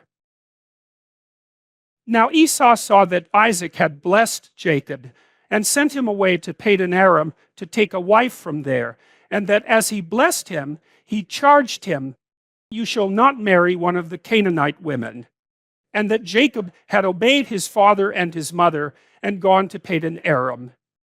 So when Esau saw that the Canaanite women did not please his father Isaac, Esau went to Ishmael, and took Mahalath, daughter of Abraham's son Ishmael, and sister of Nebaioth, to be his wife, in addition to the wives he had. Jacob left Beersheba and went toward Haran. He came to a certain place and stayed there for the night, because the sun had set. Taking one of the stones of the place, he put it under his head and lay down in that place. And he dreamed that there was a stairway set up on the earth, the top of it reaching to heaven, and the angels of God were ascending and descending on it. And the Lord stood beside him and said, I am the Lord, the God of Abraham your father, and the God of Isaac. The land on which you lie, I will give to you and to your offspring, and your offspring shall be like the dust of the earth, and you shall spread abroad to the west, and to the east, and to the north, and to the south. And all the families of the earth shall be blessed in you and in your offspring. Know that I am with you, and will keep you wherever you go, and will bring you back to this land. For I will not leave you until I have done what I have promised you. Then Jacob woke from his sleep and said, Surely the Lord is in this place, and I did not know it. And he was afraid and said, How awesome is this place! This is none other than the house of God, and this is the gate of heaven. So Jacob rose early in the morning, and he took the stone that he had put under his head, and set it up for a pillar, and poured oil on the top of it. He called that place Bethel, but the name of the city was Luz at the first. Then Jacob made a vow, saying, If God will be with me, and will keep me in this way that I go, and will give me bread to eat, and clothing to wear, so that I come again to my father's house in peace, then the Lord shall be my God, and this stone which I have set up for a pillar shall be God's house. And of all that you give me, I will surely give 1/10 to you. Chapter 29. Then Jacob went on his journey and came to the land of the people of the east. As he looked, he saw a well in the field, and 3 flocks of sheep lying there beside it. For out of that well the flocks were watered. The stone on the well's mouth was large, and when all the flocks were gathered there, the shepherds would roll the stone from the mouth of the well and water the sheep, and put the stone back in its place on the mouth of the well. Jacob said to them, My brothers, where do you come from? They said, We are from Haran. He said to them, Do you know Laban, son of Nahor? They said, We do. He said to them, Is it well with him? Yes, they replied. And here is his daughter Rachel coming with the sheep. He said, Look, it is still broad daylight. It is not time for the animals to be gathered together. Water the sheep and go pasture them. But they said, We cannot until all the flocks are gathered together and the stone is rolled from the mouth of the well. Then we water the sheep. While he was still speaking with them, Rachel came with her father's sheep, for she kept them. Now when Jacob saw Rachel, the daughter of his mother's brother Laban, and the sheep of his mother's brother Laban, Jacob went up and rolled the stone from the well's mouth and watered the flock of his mother's brother Laban. Then Jacob kissed Rachel and wept aloud. And Jacob told Rachel that he was her father's kinsman, and that he was Rebekah's son. And she ran and told her father. When Laban heard the news about his sister's son Jacob, he ran to meet him. He embraced him and kissed him and brought him to his house. Jacob told Laban all these things, and Laban said to him, Surely you are my bone and my flesh. And he stayed with him a month. Then Laban said to Jacob, Because you are my kinsman, should you therefore serve me for nothing? Tell me, what shall your wages be? Now Laban had 2 daughters. The name of the elder was Leah, and the name of the younger was Rachel. Leah's eyes were weak, but Rachel was graceful and beautiful. Jacob loved Rachel, so he said, I will serve you 7 years for your younger daughter Rachel. Laban said, It is better that I give her to you than that I should give her to any other man. Stay with me. So Jacob served 7 years for Rachel, and they seemed to him but a few days, because of his love for her. Then Jacob said to Laban, "Give me my wife, that I may go in to her, for my time is completed." So Laban gathered together all the people of the place and made a feast. But in the evening he took his daughter Leah and brought her to Jacob, and he went in to her. Laban gave his maid Zilpah to his daughter Leah to be her maid. When morning came, it was Leah. And Jacob said to Laban, "What is this you have done to me? Did I not serve with you for Rachel?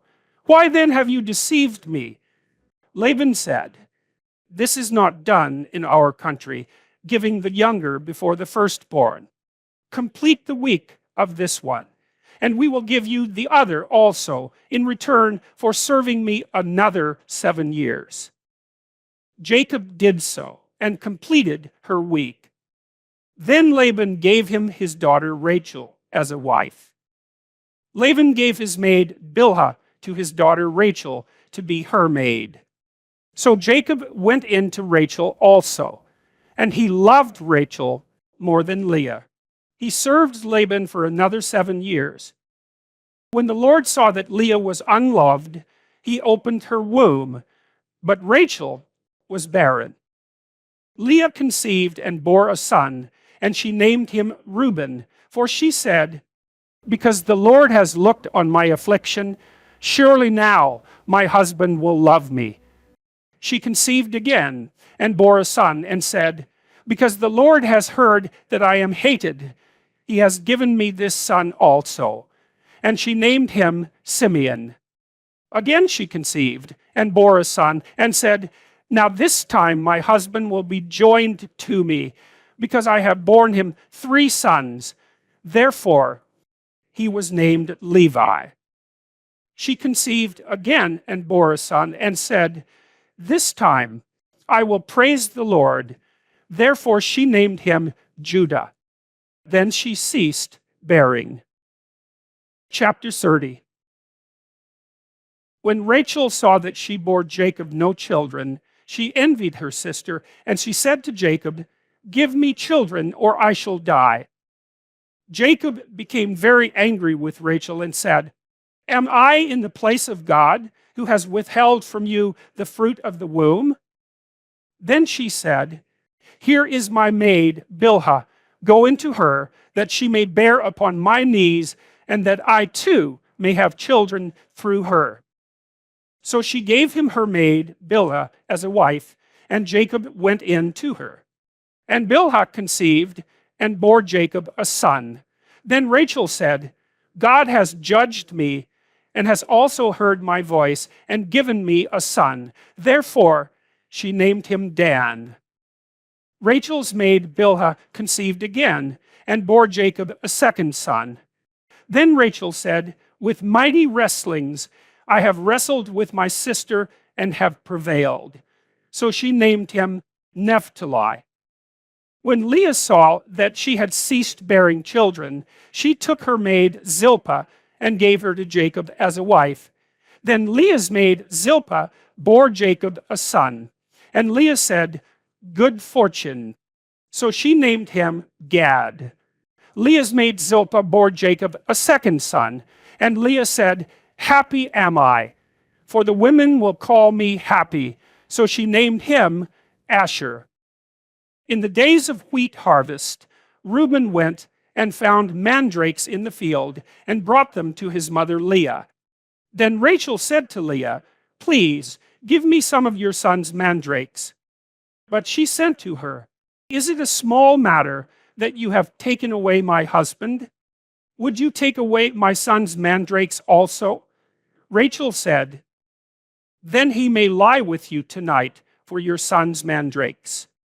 When Jacob came from the field in the evening, Leah went out to meet him and said, "You must come in to me, for I have hired you with my son's mandrakes." So he lay with her that night. And God heeded Leah, and she conceived, and bore Jacob a 5th son. Leah said, "God has given me my hire, because I gave my maid to my husband. So she named him Issachar. And Leah conceived again, and she bore Jacob a sixth son.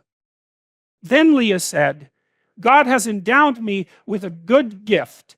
Now my husband will honor me because I have borne him 6 sons. So she named him Zebulun. Afterwards, she bore a daughter and named her Dinah. Then God remembered Rachel, and God heeded her and opened her womb. She conceived and bore a son and said, God has taken away my reproach. And she named him Joseph, saying, May the Lord add to me another son. When Rachel had borne Joseph, Jacob said to Laban, Send me away that I may go to my own home and country. Give me my wives and my children for whom I have served you, and let me go, for you know very well the service I have given you. But Laban said to him, If you will allow me to say so, I have learned by divination that the Lord has blessed me because of you. Name your wages, and I will give it. Jacob said to him, You yourself know how I have served you, and how your livestock have fared with me. For you had little before I came, and it has increased abundantly. And the Lord has blessed you wherever I turned. But now, when shall I provide for my own household also? He said, What shall I give you? Jacob said, You shall not give me anything. If you will do this for me, I will again feed your flock and keep it. Let me pass through all your flock today, removing from it every speckled and spotted sheep and every black lamb, and the spotted and speckled among the goats, and such shall be my wages. So my honesty will answer for me later, when you come to look into my wages with you. Every one that is not speckled and spotted among the goats and black among the lambs, if found with me, shall be counted stolen. Laban said, Good, let it be as you have said. But that day Laban removed the male goats that were striped and spotted, and all the female goats that were speckled and spotted, every one that had white on it, and every lamb that was black, and put them in charge of his sons. And he set a distance of 3 days' journey between himself and Jacob, while Jacob was pasturing the rest of Laban's flock. Then Jacob took fresh rods of poplar and almond and plane, and peeled white streaks in them, exposing the white of the rods. He set the rods that he had peeled in front of the flocks in the troughs, that is, the watering places where the flocks came to drink. And since they bred when they came to drink, the flocks bred in front of the rods. And so the flocks produced young that were striped, speckled, and spotted.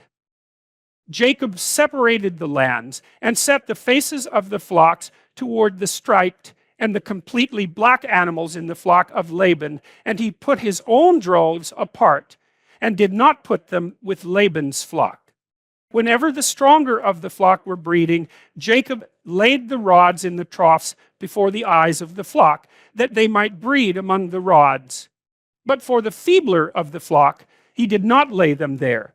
So the feebler were Laban's, and the stronger Jacob's. Thus the man grew exceedingly rich, and had large flocks, and male and female slaves, and camels, and donkeys. Chapter 31. Now Jacob heard that the sons of Laban were saying, Jacob has taken all that was our father's. He has gained all this wealth from what belonged to our father. And Jacob saw that Laban did not regard him as favorably as he did before. Then the Lord sent to Jacob, Return to the land of your ancestors and to your kindred, and I will be with you. So Jacob sent and called Rachel and Leah into the field where his flock was, and said to them, I see that your father does not regard me as favorably as he did before. But the God of my father has been with me. You know that I have served your father with all my strength. Yet your father has cheated me and changed my wages 10 times. But God did not permit him to harm me. If he said, the speckled shall be your wages, then all the flock bore speckled. And if he said, the striped shall be your wages, then all the flock bore striped. Thus God has taken away the livestock of your father and given them to me. During the mating of the flock, I once had a dream in which I looked up and saw that the male goats that leaped upon the flock were striped, speckled, and mottled. Then the angel of God said to me in the dream, Jacob. And I said, here I am. And he said, look up and see that all the goats that leap on the flock are striped, speckled, and mottled. For I have seen all that Laban is doing to you. I am the God of Bethel, where you anointed a pillar and made a vow to me. Now, leave this land at once and return to the land of your birth. Then Rachel and Leah answered him, is there any portion or inheritance left to us in our father's house? Are we not regarded by him as foreigners? For he has sold us, and he has been using up the money given for us. All the property that God has taken away from our father belongs to us and to our children. Now then, do whatever God has said to you. So Jacob arose and set his children and his wives on camels, and he drove away all his livestock, all the property that he had gained, the livestock in his possession that he had acquired in Padan Aram, to go to his father Isaac in the land of Canaan. Now Laban had gone to shear his sheep, and Rachel stole her father's household gods. And Jacob deceived Laban, the Aramean, in that he did not tell him that he intended to flee. So he fled with all that he had. Starting out, he crossed the Euphrates and set his face toward the hill country of Gilead. On the third day, Laban was told that Jacob had fled. So he took his kinsfolk with him and pursued him for 7 days until he caught up with him in the hill country of Gilead. But God came to Laban the Aramean in a dream by night and said to him, take heed that you say not a word to Jacob, either good or bad. Laban overtook Jacob. Now Jacob had pitched his tent in the hill country, and Laban with his kinsfolk camped in the hill country of Gilead. Laban said to Jacob, what have you done? You have deceived me and carried away my daughters like captives of the sword. Why did you flee secretly and deceive me and not tell me? I would have sent you away with mirth and songs, with tambourine and lyre. And why did you not permit me to kiss my sons and my daughters farewell? What you have done is foolish. It is in my power to do you harm, but the God of your father spoke to me last night, saying, take heed that you speak to Jacob neither good nor bad. Even though you had to go because you longed greatly for your father's house, why did you steal my gods? Jacob answered Laban, because I was afraid, for I thought that you would take your daughters from me by force. But anyone with whom you find your gods shall not live. In the presence of our kinsfolk, point out what I have that is yours and take it. Now Jacob did not know that Rachel had stolen the gods. So Laban went into Jacob's tent and into Leah's tent and into the tent of the two maids, but he did not find them. And he went out of Leah's tent and entered Rachel's. Now Rachel had taken the household gods and put them in the camel's saddle and sat on them. Laban felt all about in the tent, but did not find them.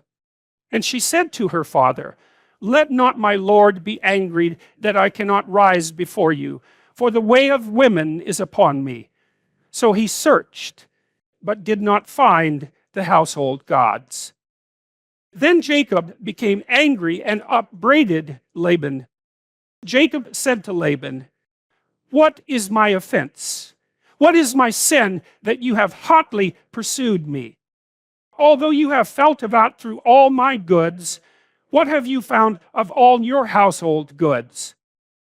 Set it here before my kinsfolk and your kinsfolk, so that they may decide between us two. These 20 years I have been with you. Your ewes and your female goats have not miscarried, and I have not eaten the rams of your flocks. That which was torn by wild beasts, I did not bring to you. I bore the loss of it myself. Of my hand you required it, whether stolen by day or stolen by night. It was like this with me. By day, the heat consumed me, and the cold by night, and my sleep fled from my eyes. These 20 years I have been in your house. I served you 14 years for your 2 daughters, and 6 years for your flock. And you have changed my wages 10 times. If the God of my father, the God of Abraham and the fear of Isaac, had not been on my side, surely now you would have sent me away empty-handed. God saw my affliction and the labor of my hands and rebuked you last night."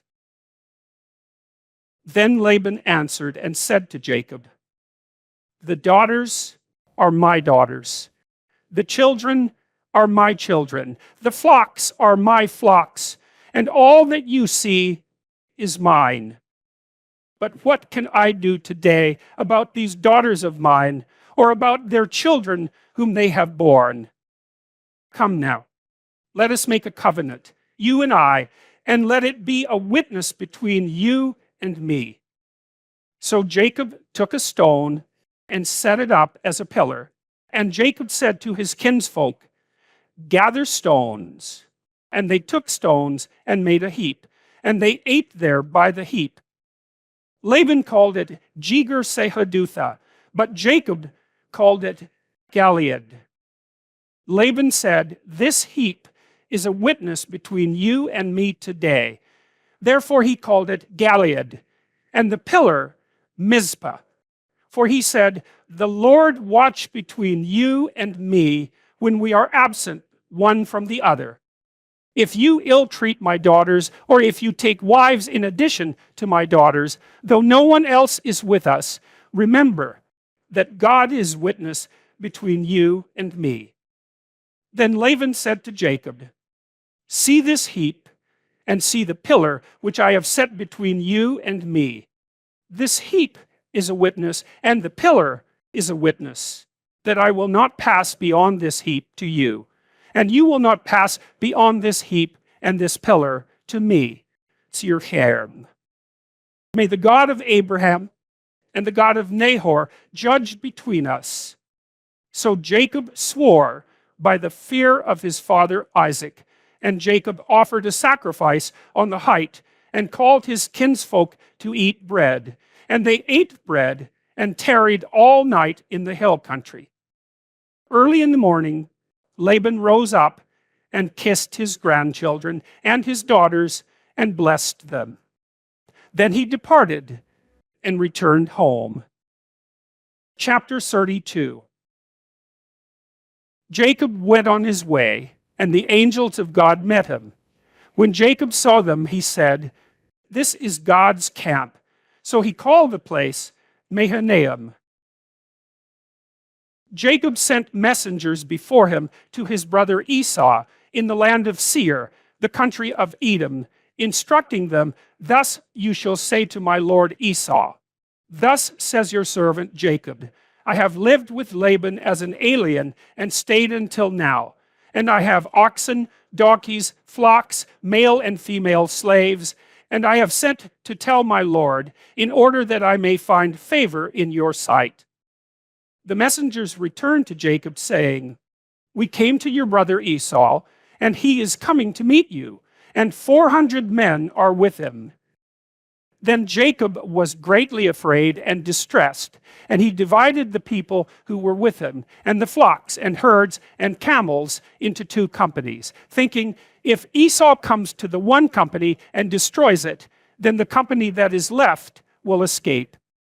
And Jacob said, O God of my father Abraham, and God of my father Isaac, O Lord, who said to me, return to your country and to your kindred, and I will do you good.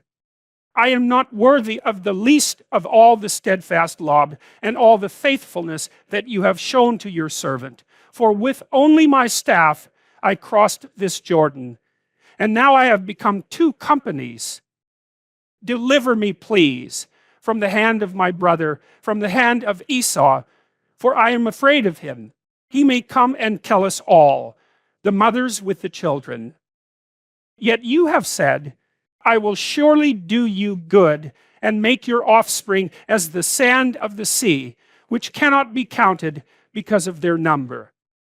So he spent that night there, and from what he had with him, he took a present for his brother Esau, 200 female goats and 20 male goats, 200 ewes and 20 rams, 30 milch camels and their colts, 40 cows and 10 bulls, 20 female donkeys and 10 male donkeys. These he delivered into the hand of his servants. Every drove by itself, and said to his servants, pass on ahead of me and put a space between drove and drove. He instructed the one in the lead, when Esau my brother meets you and asks you, to whom do you belong? Where are you going? And whose are these ahead of you? Then you shall say, they belong to your servant Jacob. They are a present sent to my lord Esau, and moreover, he is behind us. He likewise instructed the second and the third, and all who followed the droves. You shall say the same thing to Esau when you meet him. And you shall say, moreover, your servant Jacob is behind us. For he thought, I may appease him with the present that goes ahead of me, and afterwards I shall see his face. Perhaps he will accept me. So the present passed on ahead of him, and he himself spent that night in the camp. The same night he got up and took his 2 wives, his 2 maids, and his 11 children, and crossed the ford of the Jabbok. He took them and sent them across the stream, and likewise everything that he had. Jacob was left alone, and a man wrestled with him until daybreak. When the man saw that he did not prevail against Jacob, he struck him on the hip socket, and Jacob's hip was put out of joint as he wrestled with him. Then he said, let me go, for the day is breaking.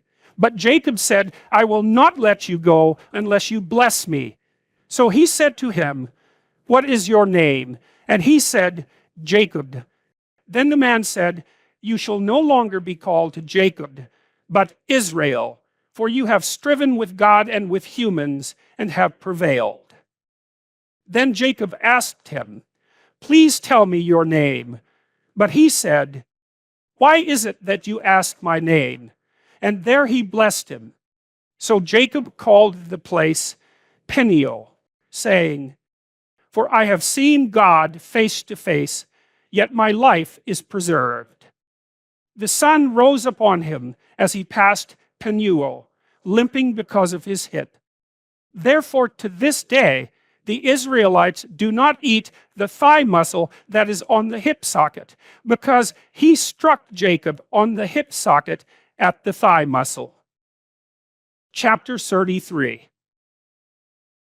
Now Jacob looked up and saw Esau coming, and 400 men with him. So he divided the children among Leah and Rachel and the 2 maids. He put the maids with their children in front, then Leah with her children, and Rachel and Joseph last of all. He himself went on ahead of them, bowing himself to the ground 7 times until he came near his brother. But Esau ran to meet him and embraced him and fell on his neck and kissed him, and they wept. When Esau looked up and saw the women and children, he said, "Who are these with you?" Jacob said, "The children whom God has graciously given your servant." Then the maids drew near, they and their children, and bowed down. Leah likewise and her children drew near and bowed down. And finally Joseph and Rachel drew near, and they bowed down. Esau said, "What do you mean by all this company that I met?" Jacob answered, "To find favor with my Lord." But Esau said, "I have enough, my brother. Keep what you have for yourself." Jacob said, "No, please. If I find favor with you, then accept my present from my hand. For truly to see your face is like seeing the face of God, since you have received me with such favor. Please accept my gift that is brought to you, because God has dealt graciously with me, and because I have everything I want." So he urged him, and he took it. Then Esau said, "Let us journey on our way, and I will go alongside you." But Jacob said to him, "My Lord knows that the children are frail, and that the flocks and herds which are nursing are a care to me. And if they are overdriven for one day, all the flocks will die. Let my Lord pass on ahead of his servant, and I will lead on slowly according to the pace of the cattle that are before me, and according to the pace of the children, until I come to my Lord in Seir." So Esau said, "Let me leave with you some of the people who are with me." But he said, "Why should my Lord be so kind to me?" So Esau returned that day on his way to Seir. But Jacob journeyed to Succoth, and built himself a house, and made booths for his cattle. Therefore the place is called Succoth. Jacob came safely to the city of Shechem, which is in the land of Canaan, on his way from Padanaram, and he camped before the city. And from the sons of Hamor, Shechem's father, he bought for 100 pieces of money the plot of land on which he had pitched his tent. There he erected an altar and called it El Elohe Israel. Chapter 34. Now Dinah, the daughter of Leah, whom she had borne to Jacob, went out to visit the daughters of the region. When Shechem, son of Hamor the Hivite, prince of the region, saw her, he seized her and lay with her by force. And his soul was drawn to Dinah, daughter of Jacob. He loved the young woman and spoke tenderly to her. So Shechem spoke to his father Hamor, saying, "Get me this girl to be my wife." Now Jacob heard that Shechem had defiled his daughter Dinah, but his sons were with his cattle in the field. So Jacob held his peace until they came. And Hamor, the father of Shechem, went out to Jacob to speak with him, just as the sons of Jacob came in from the field. When they heard of it, the men were indignant and very angry, because he had committed an outrage in Israel by lying with Jacob's daughter, for such a thing ought not to be done. But Hamor spoke with them, saying, "The heart of my son Shechem longs for your daughter. Please give her to him in marriage. Make marriages with us. Give your daughters to us, and take our daughters for yourselves. You shall live with us, and the land shall be open to you. Live and trade in it, and get property in it." Shechem also said to her father and to her brothers, "Let me find favor with you, and whatever you say to me, I will give. Put the marriage present and gift as high as you like, and I will give whatever you ask me. Only give me the young woman to be my wife." The sons of Jacob answered Shechem and his father Hamor deceitfully, because he had defiled their sister Dinah. They said to them, "We cannot do this thing to give our sister to one who is uncircumcised, for that would be a disgrace to us. Only on this condition will we consent to you, that you will become as we are, and every male among you be circumcised." Then we will give our daughters to you, and we will take your daughters for ourselves, and we will live among you and become one people. But if you will not listen to us and be circumcised, then we will take our daughter and be gone." Their words pleased Hamor and Hamor's son Shechem. And the young man did not delay to do the thing because he was delighted with Jacob's daughter. Now he was the most honored of all his family. So Hamor and his son Shechem came to the gate of their city and spoke to the men of their city, saying, "These people are friendly with us. Let them live in the land and trade in it, for the land is large enough for them. Let us take their daughters in marriage, and let us give them our daughters. Only on this condition will they agree to live among us, to become one people, that every male among us be circumcised as they are circumcised. Will not their livestock, their property, and all their animals be ours? Only let us agree with them, and they will live among us." And all who went out of the city gate heeded Hamor and his son Shechem, and every male was circumcised, all who went out of the gate of his city. On the third day, when they were still in pain, two of the sons of Jacob, Simeon and Levi, Dinah's brothers, took their swords and came against the city unawares and killed all the males. They killed Hamor and his son Shechem with the sword, and took Dinah out of Shechem's house and went away. And the other sons of Jacob came upon the slain and plundered the city because their sister had been defiled. They took their flocks and their herds, their donkeys, and whatever was in the city and in the field. All their wealth, all their little ones and their wives, all that was in the houses, they captured and made their prey. Then Jacob said to Simeon and Levi, "You have brought trouble on me by making me odious to the inhabitants of the land, the Canaanites and the Perizzites. My numbers are few, and if they gather themselves against me and attack me, I shall be destroyed, both I and my household." But they said, "Should our sister be treated like a prostitute?" Chapter 35. God said to Jacob, "Arise, go up to Bethel and settle there. Make an altar there to the God who appeared to you when you fled from your brother Esau."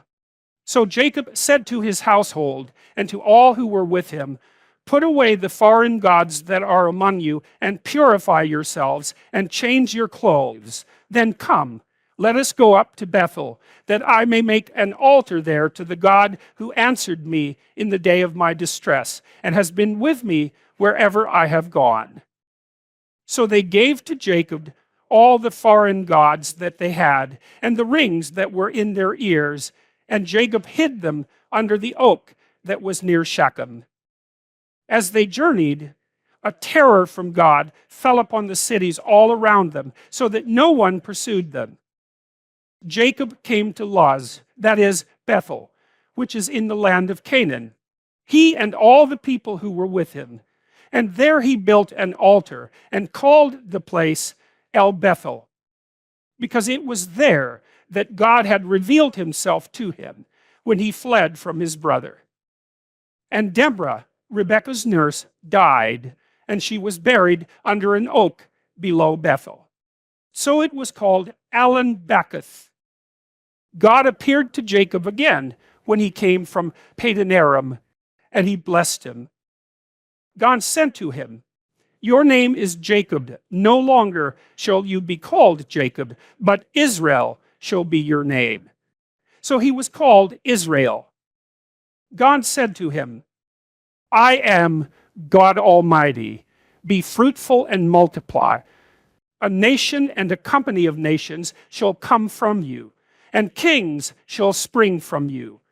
The land that I gave to Abraham and Isaac, I will give to you, and I will give the land to your offspring after you." Then God went up from him at the place where he had spoken with him. Jacob set up a pillar in the place where he had spoken with him, a pillar of stone, and he poured out a drink offering on it, and poured oil on it. So Jacob called the place where God had spoken with him, Bethel. Then they journeyed from Bethel, and when they were still some distance from Ephrath, Rachel was in childbirth, and she had hard labor. When she was in her hard labor, the midwife said to her, "Do not be afraid, for now you have another son." As her soul was departing, for she was dying, she named him Ben-Oni. But his father called him Benjamin. And Rachel died, and she was buried on the way to Ephrath, that is, Bethlehem. And Jacob set up a pillar at her grave. It is the pillar of Rachel's tomb, which is there to this day. Israel journeyed on and pitched his tent beyond the tower of Eder. While Israel lived in that land, Reuben went and lay with Bilhah, his father's concubine, and Israel heard of it. Now the sons of Jacob were 12. The sons of Leah, Reuben, Jacob's firstborn, Simeon, Levi, Judah, Issachar, and Zebulun. The sons of Rachel, Joseph and Benjamin. The sons of Bilhah, Rachel's maid, Dan and Naphtali. The sons of Zilpah, Leah's maid, Gad and Asher. These were the sons of Jacob who were born to him in Padanaram. Jacob came to his father Isaac at Mamre, or Kiriath Arba, that is, Hebron, where Abraham and Isaac had resided as aliens. Now the days of Isaac were 180 years, and Isaac breathed his last. He died and was gathered to his people, old and full of days, and his sons Esau and Jacob buried him. Chapter 36. These are the descendants of Esau, that is, Edom.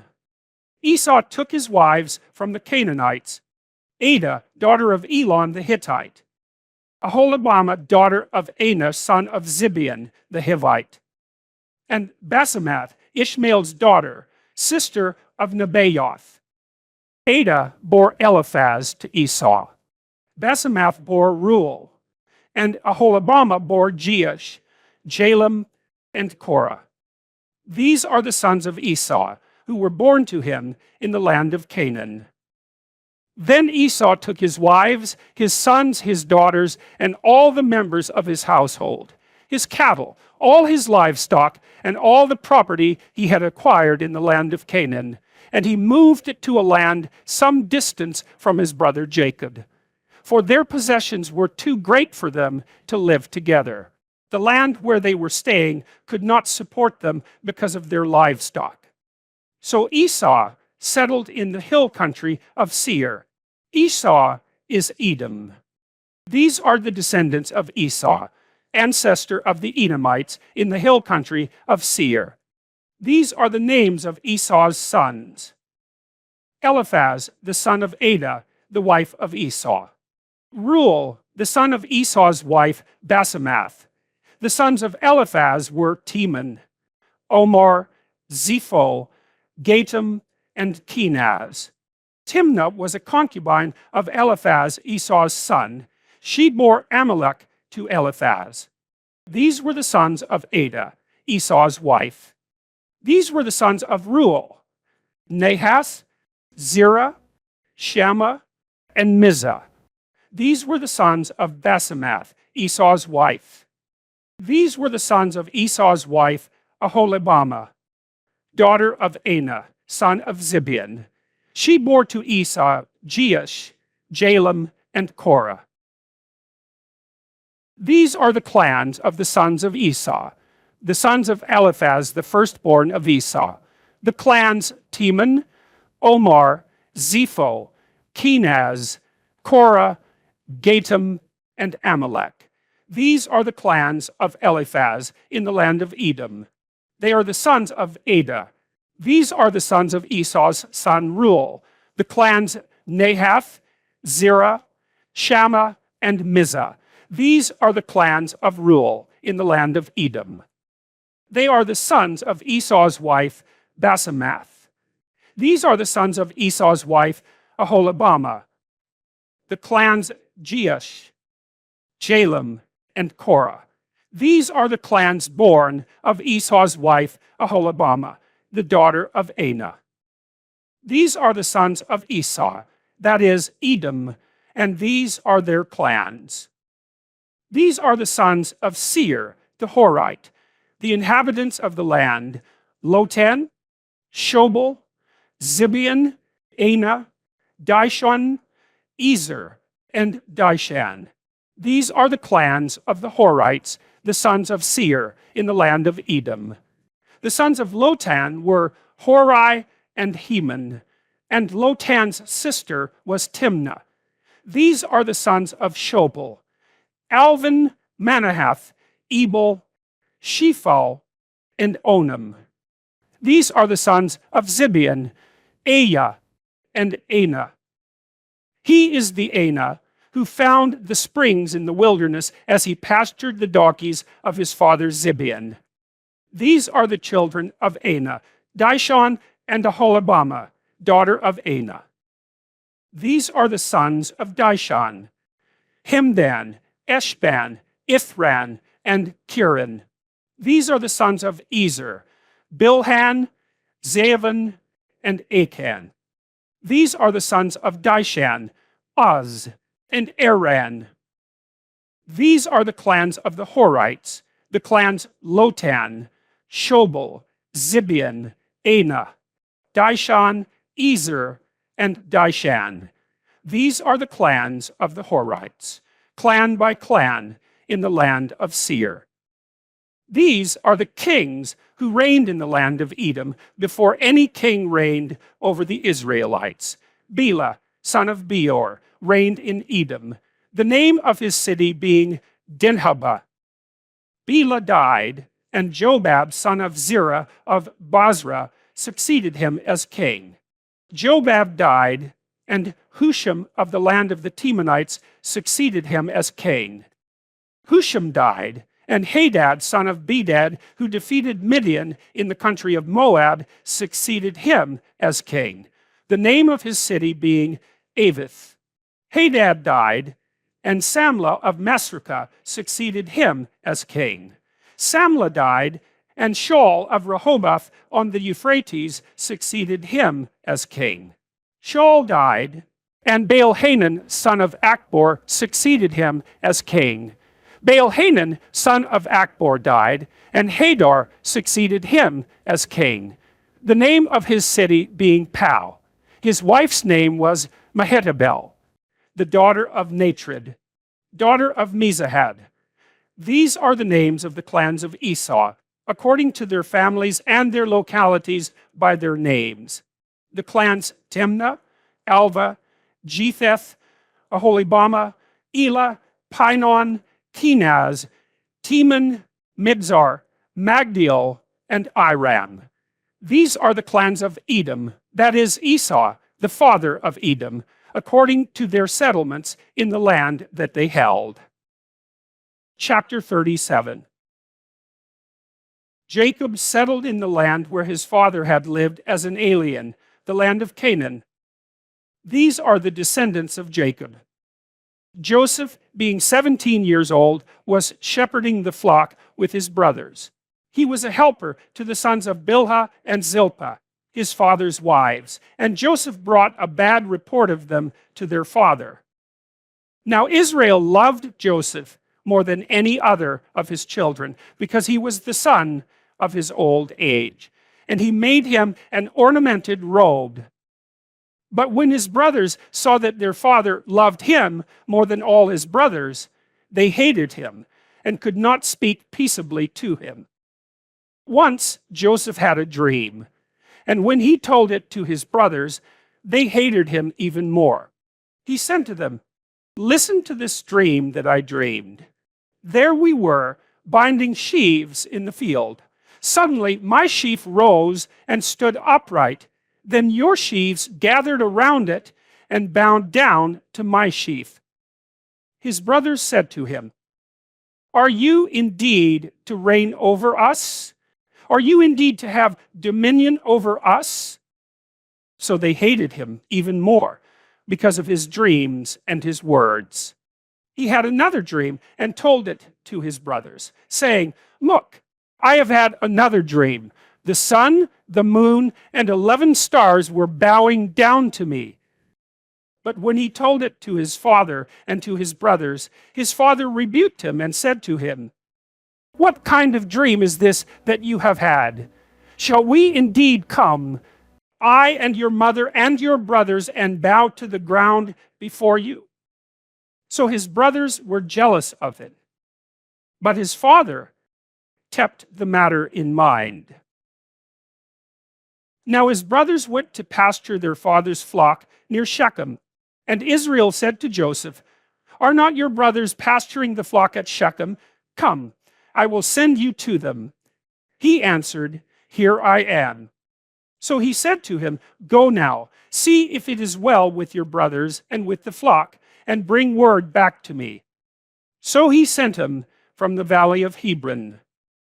He came to Shechem, and a man found him wandering in the fields. The man asked him, "What are you seeking?" "I am seeking my brothers," he said. "Tell me, please, where they are pasturing the flock." The man said, "They have gone away, for I heard them say, 'Let us go to Dothan.'" So Joseph went after his brothers and found them at Dothan. They saw him from a distance, and before he came near to them, they conspired to kill him. They said to one another, "Here comes this dreamer. Come now, let us kill him and throw him into one of the pits. Then we shall say that a wild animal has devoured him, and we shall see what will become of his dreams." But when Reuben heard it, he delivered him out of their hands, saying, "Let us not take his life." Reuben said to them, "Shed no blood. Throw him into this pit here in the wilderness, but lay no hand on him, that he might rescue him out of their hand and restore him to his father." So when Joseph came to his brothers, they stripped him of his robe, the ornamented robe that he wore, and they took him and threw him into a pit. The pit was empty. There was no water in it. Then they sat down to eat, and looking up, they saw a caravan of Ishmaelites coming from Gilead with their camels, carrying gum, balm, and resin on their way to carry it down to Egypt. Then Judah said to his brothers, "What profit is it if we kill our brother and conceal his blood?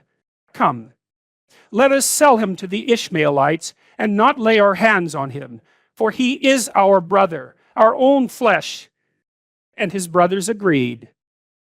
When some Midianite traders passed by, they drew Joseph up, lifting him out of the pit, and sold him to the Ishmaelites for 20 pieces of silver. And they took Joseph to Egypt. When Reuben returned to the pit and saw that Joseph was not in the pit, he tore his clothes. He returned to his brothers and said, "The boy is gone, and where can I turn?" Then they took Joseph's robe, slaughtered a goat, and dipped the robe in the blood. They had the ornamented robe taken to their father, and they said, "This we have found. See now whether it is your son's robe or not." He recognized it and said, "It is my son's robe. A wild animal has devoured him. Joseph has surely been torn to pieces." Then Jacob tore his garments and put sackcloth on his loins and mourned for his son many days. All his sons and all his daughters sought to comfort him, but he refused to be comforted and said, "No, I shall go down to Sheol to my son mourning." Thus his father bewailed him. Meanwhile, the Midianites had sold him in Egypt to Potiphar, one of Pharaoh's officials, the captain of the guard. Chapter 38. It happened at that time that Judah went down from his brothers and settled near a certain Adulamite, whose name was Hira. There Judah saw the daughter of a certain Canaanite, whose name was Shua. He married her and went in to her. She conceived and bore a son, and he named him Again she conceived and bore a son, whom she named Onan. Yet again she bore a son, and she named him Shelah. She was in Chezib when she bore him. Judah took a wife for his firstborn. Her name was Tamar. But Judah's firstborn, was wicked in the sight of the Lord, and the Lord put him to death. Then Judah said to Onan, "Go in to your brother's wife and perform the duty of a brother-in-law to her. Raise up offspring for your brother." But since Onan knew that the offspring would not be his, he spilled his semen on the ground whenever he went in to his brother's wife, so that he would not give offspring to his brother.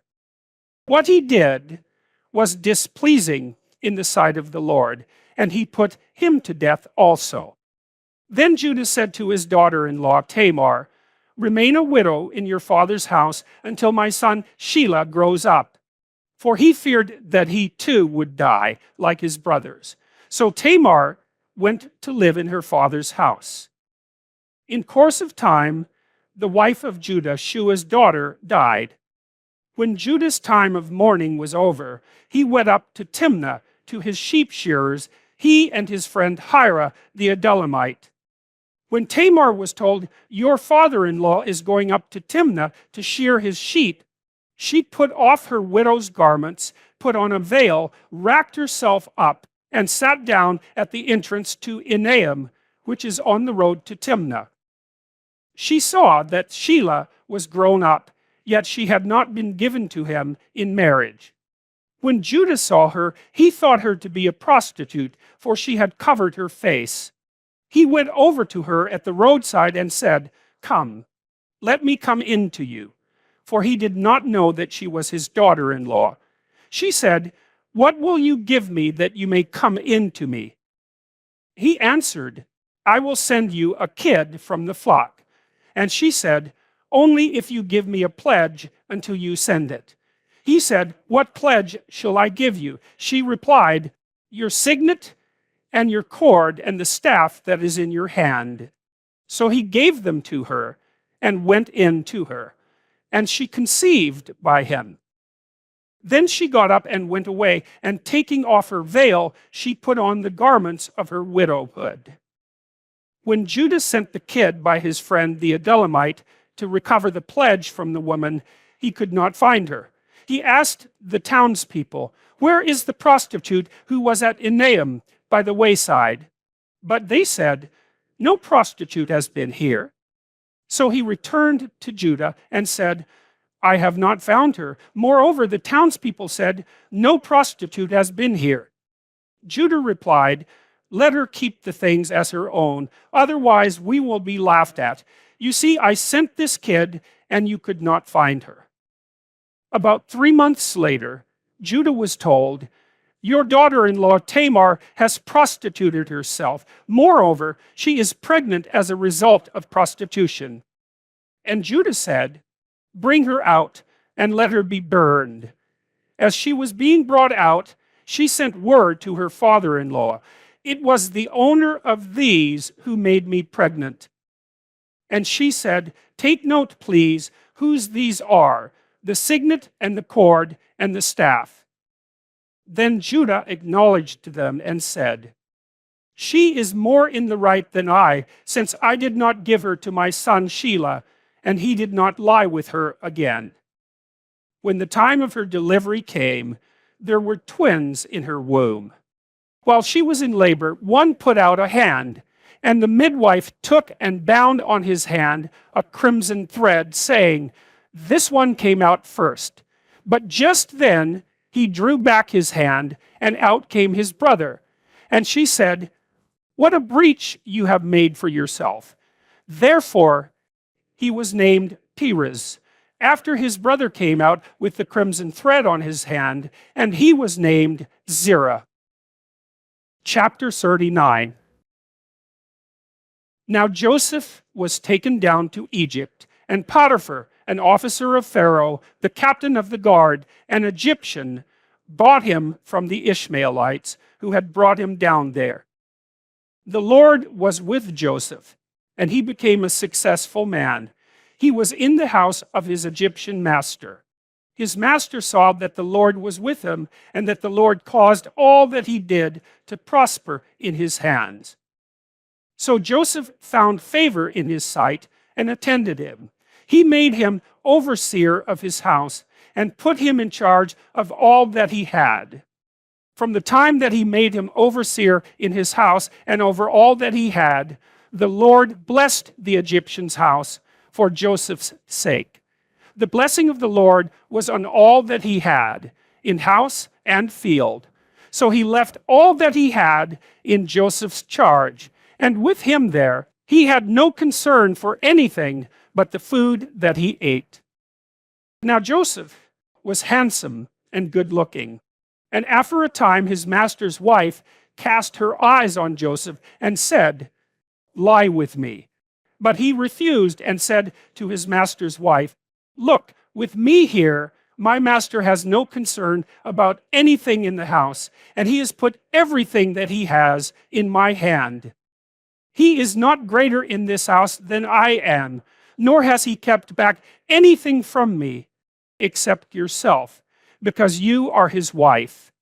How then could I do this great wickedness and sin against God?" And although she spoke to Joseph day after day, he would not consent to lie beside her or to be with her. One day, however, when he went into the house to do his work, and while no one else was in the house, she caught hold of his garment, saying, "Lie with me." But he left his garment in her hand and fled and ran outside. When she saw that he had left his garment in her hand and had fled outside, she called out to the members of her household and said to them, "See, my husband has brought among us a Hebrew to insult us. He came in to me to lie with me, and I cried out with a loud voice. And when he heard me raise my voice and cry out, he left his garment beside me and fled outside." Then she kept his garment by her until his master came home. And she told him the same story, saying, "The Hebrew servant whom you have brought among us came in to me to insult me. But as soon as I raised my voice and cried out, he left his garment beside me and fled outside." When his master heard the words that his wife spoke to him, saying, "This is the way your servant treated me," he became enraged. And Joseph's master took him and put him into the prison, the place where the king's prisoners were confined. He remained there in prison. But the Lord was with Joseph and showed him steadfast love. He gave him favor in the sight of the chief jailer. The chief jailer committed to Joseph's care all the prisoners who were in the prison, and whatever was done there, he was the one who did it. The chief jailer paid no heed to anything that was in Joseph's care, because the Lord was with him, and whatever he did, the Lord made it prosper. Chapter 40. Sometime after this, the cupbearer of the king of Egypt and his baker offended their lord the king of Egypt. Pharaoh was angry with his two officers, the chief cupbearer and the chief baker, and he put them in custody in the house of the captain of the guard, in the prison where Joseph was confined. The captain of the guard charged Joseph with them, and he waited on them, and they continued for some time in custody. One night they both dreamed, the cupbearer and the baker of the king of Egypt, who were confined in the prison, each his own dream, and each dream with its own meaning. When Joseph came to them in the morning, he saw that they were troubled. So he asked Pharaoh's officers who were with him in custody in his master's house, "Why are your faces downcast today?" They said to him, "We have had dreams, and there is no one to interpret them." And Joseph said to them, Do not interpretations belong to God? Please, tell them to me. So the chief cupbearer told his dream to Joseph and said to him, in my dream, there was a vine before me, and on the vine there were 3 branches. As soon as it budded, its blossoms came out, and the clusters ripened into grapes. Pharaoh's cup was in my hand, and I took the grapes and pressed them into Pharaoh's cup, and placed the cup in Pharaoh's hand. Then Joseph said to him, this is its interpretation. The 3 branches are 3 days. Within 3 days, Pharaoh will lift up your head and restore you to your office, and you shall place Pharaoh's cup in his hand, just as you used to do when you were his cupbearer. But remember me when it is well with you. Please do me the kindness to make mention of me to Pharaoh, and so get me out of this place. For in fact, I was stolen out of the land of the Hebrews, and here also I have done nothing that they should have put me into the dungeon. When the chief baker saw that the interpretation was favorable, he said to Joseph, I also had a dream. There were 3 cake baskets on my head, and in the uppermost basket there were all sorts of baked food for Pharaoh. But the birds were eating it out of the basket on my head. And Joseph answered, this is its interpretation. The 3 baskets are 3 days. Within 3 days, Pharaoh will lift up your head from you and hang you on a pole, and the birds will eat the flesh from you. On the 3rd day, which was Pharaoh's birthday, he made a feast for all his servants and lifted up the head of the chief cupbearer and the head of the chief baker among his servants. He restored the chief cupbearer to his cupbearing, and he placed the cup in Pharaoh's hand. But the chief baker he hanged, just as Joseph had interpreted to them. Yet the chief cupbearer did not remember Joseph, but forgot him. Chapter 41. After 2 whole years, Pharaoh dreamed that he was standing by the Nile, and there came up out of the Nile 7 sleek and fat cows, and they grazed in the reed grass. Then 7 other cows, ugly and thin, came up out of the Nile after them, and stood by the other cows on the bank of the Nile. The ugly and thin cows ate up the 7 sleek and fat cows, and Pharaoh awoke. Then he fell asleep and dreamed a second time. 7 ears of grain, plump and good, were growing on one stalk. Then 7 ears, thin and blighted by the east wind, sprouted after them. The thin ears swallowed up the 7 plump and full ears. Pharaoh awoke, and it was a dream. In the morning his spirit was troubled, so he sent and called for all the magicians of Egypt and all its wise men. Pharaoh told them his dreams, but there was no one who could interpret them to Pharaoh. Then the chief cupbearer said to Pharaoh, I remember my faults today. Once Pharaoh was angry with his servants and put me and the chief baker in custody in the house of the captain of the guard. We dreamed on the same night, he and I, each having a dream with its own meaning. A young Hebrew was there with us, a servant of the captain of the guard. When we told him, he interpreted our dreams to us, giving an interpretation to each according to his dream. As he interpreted to us, so it turned out. I was restored to my office, and the baker was hanged. Then Pharaoh sent for Joseph, and he was hurriedly brought out of the dungeon. When he had shaved himself and changed his clothes, he came in before Pharaoh. And Pharaoh said to Joseph, I had a dream, and there is no one who can interpret it. I have heard it said of you that when you hear a dream, you can interpret it. Joseph answered Pharaoh, It is not I. God will give Pharaoh a favorable answer." Then Pharaoh said to Joseph, "In my dream, I was standing on the banks of the Nile, and 7 cows, fat and sleek, came up out of the Nile and fed in the reed grass. Then 7 other cows came up after them, poor, very ugly and thin. Never had I seen such ugly ones in all the land of Egypt. The thin and ugly cows ate up the first 7 fat cows. But when they had eaten them, no one would have known that they had done so, for they were still as ugly as before. Then I awoke. I fell asleep a second time, and I saw in my dream 7 ears of grain, full and good, growing on one stalk, and 7 ears withered, thin, and blighted by the east wind, sprouting after them. And the thin ears swallowed up the 7 good ears. But when I told it to the magicians, there was no one who could explain it to me." Then Joseph said to Pharaoh, "Pharaoh's dreams are one and the same.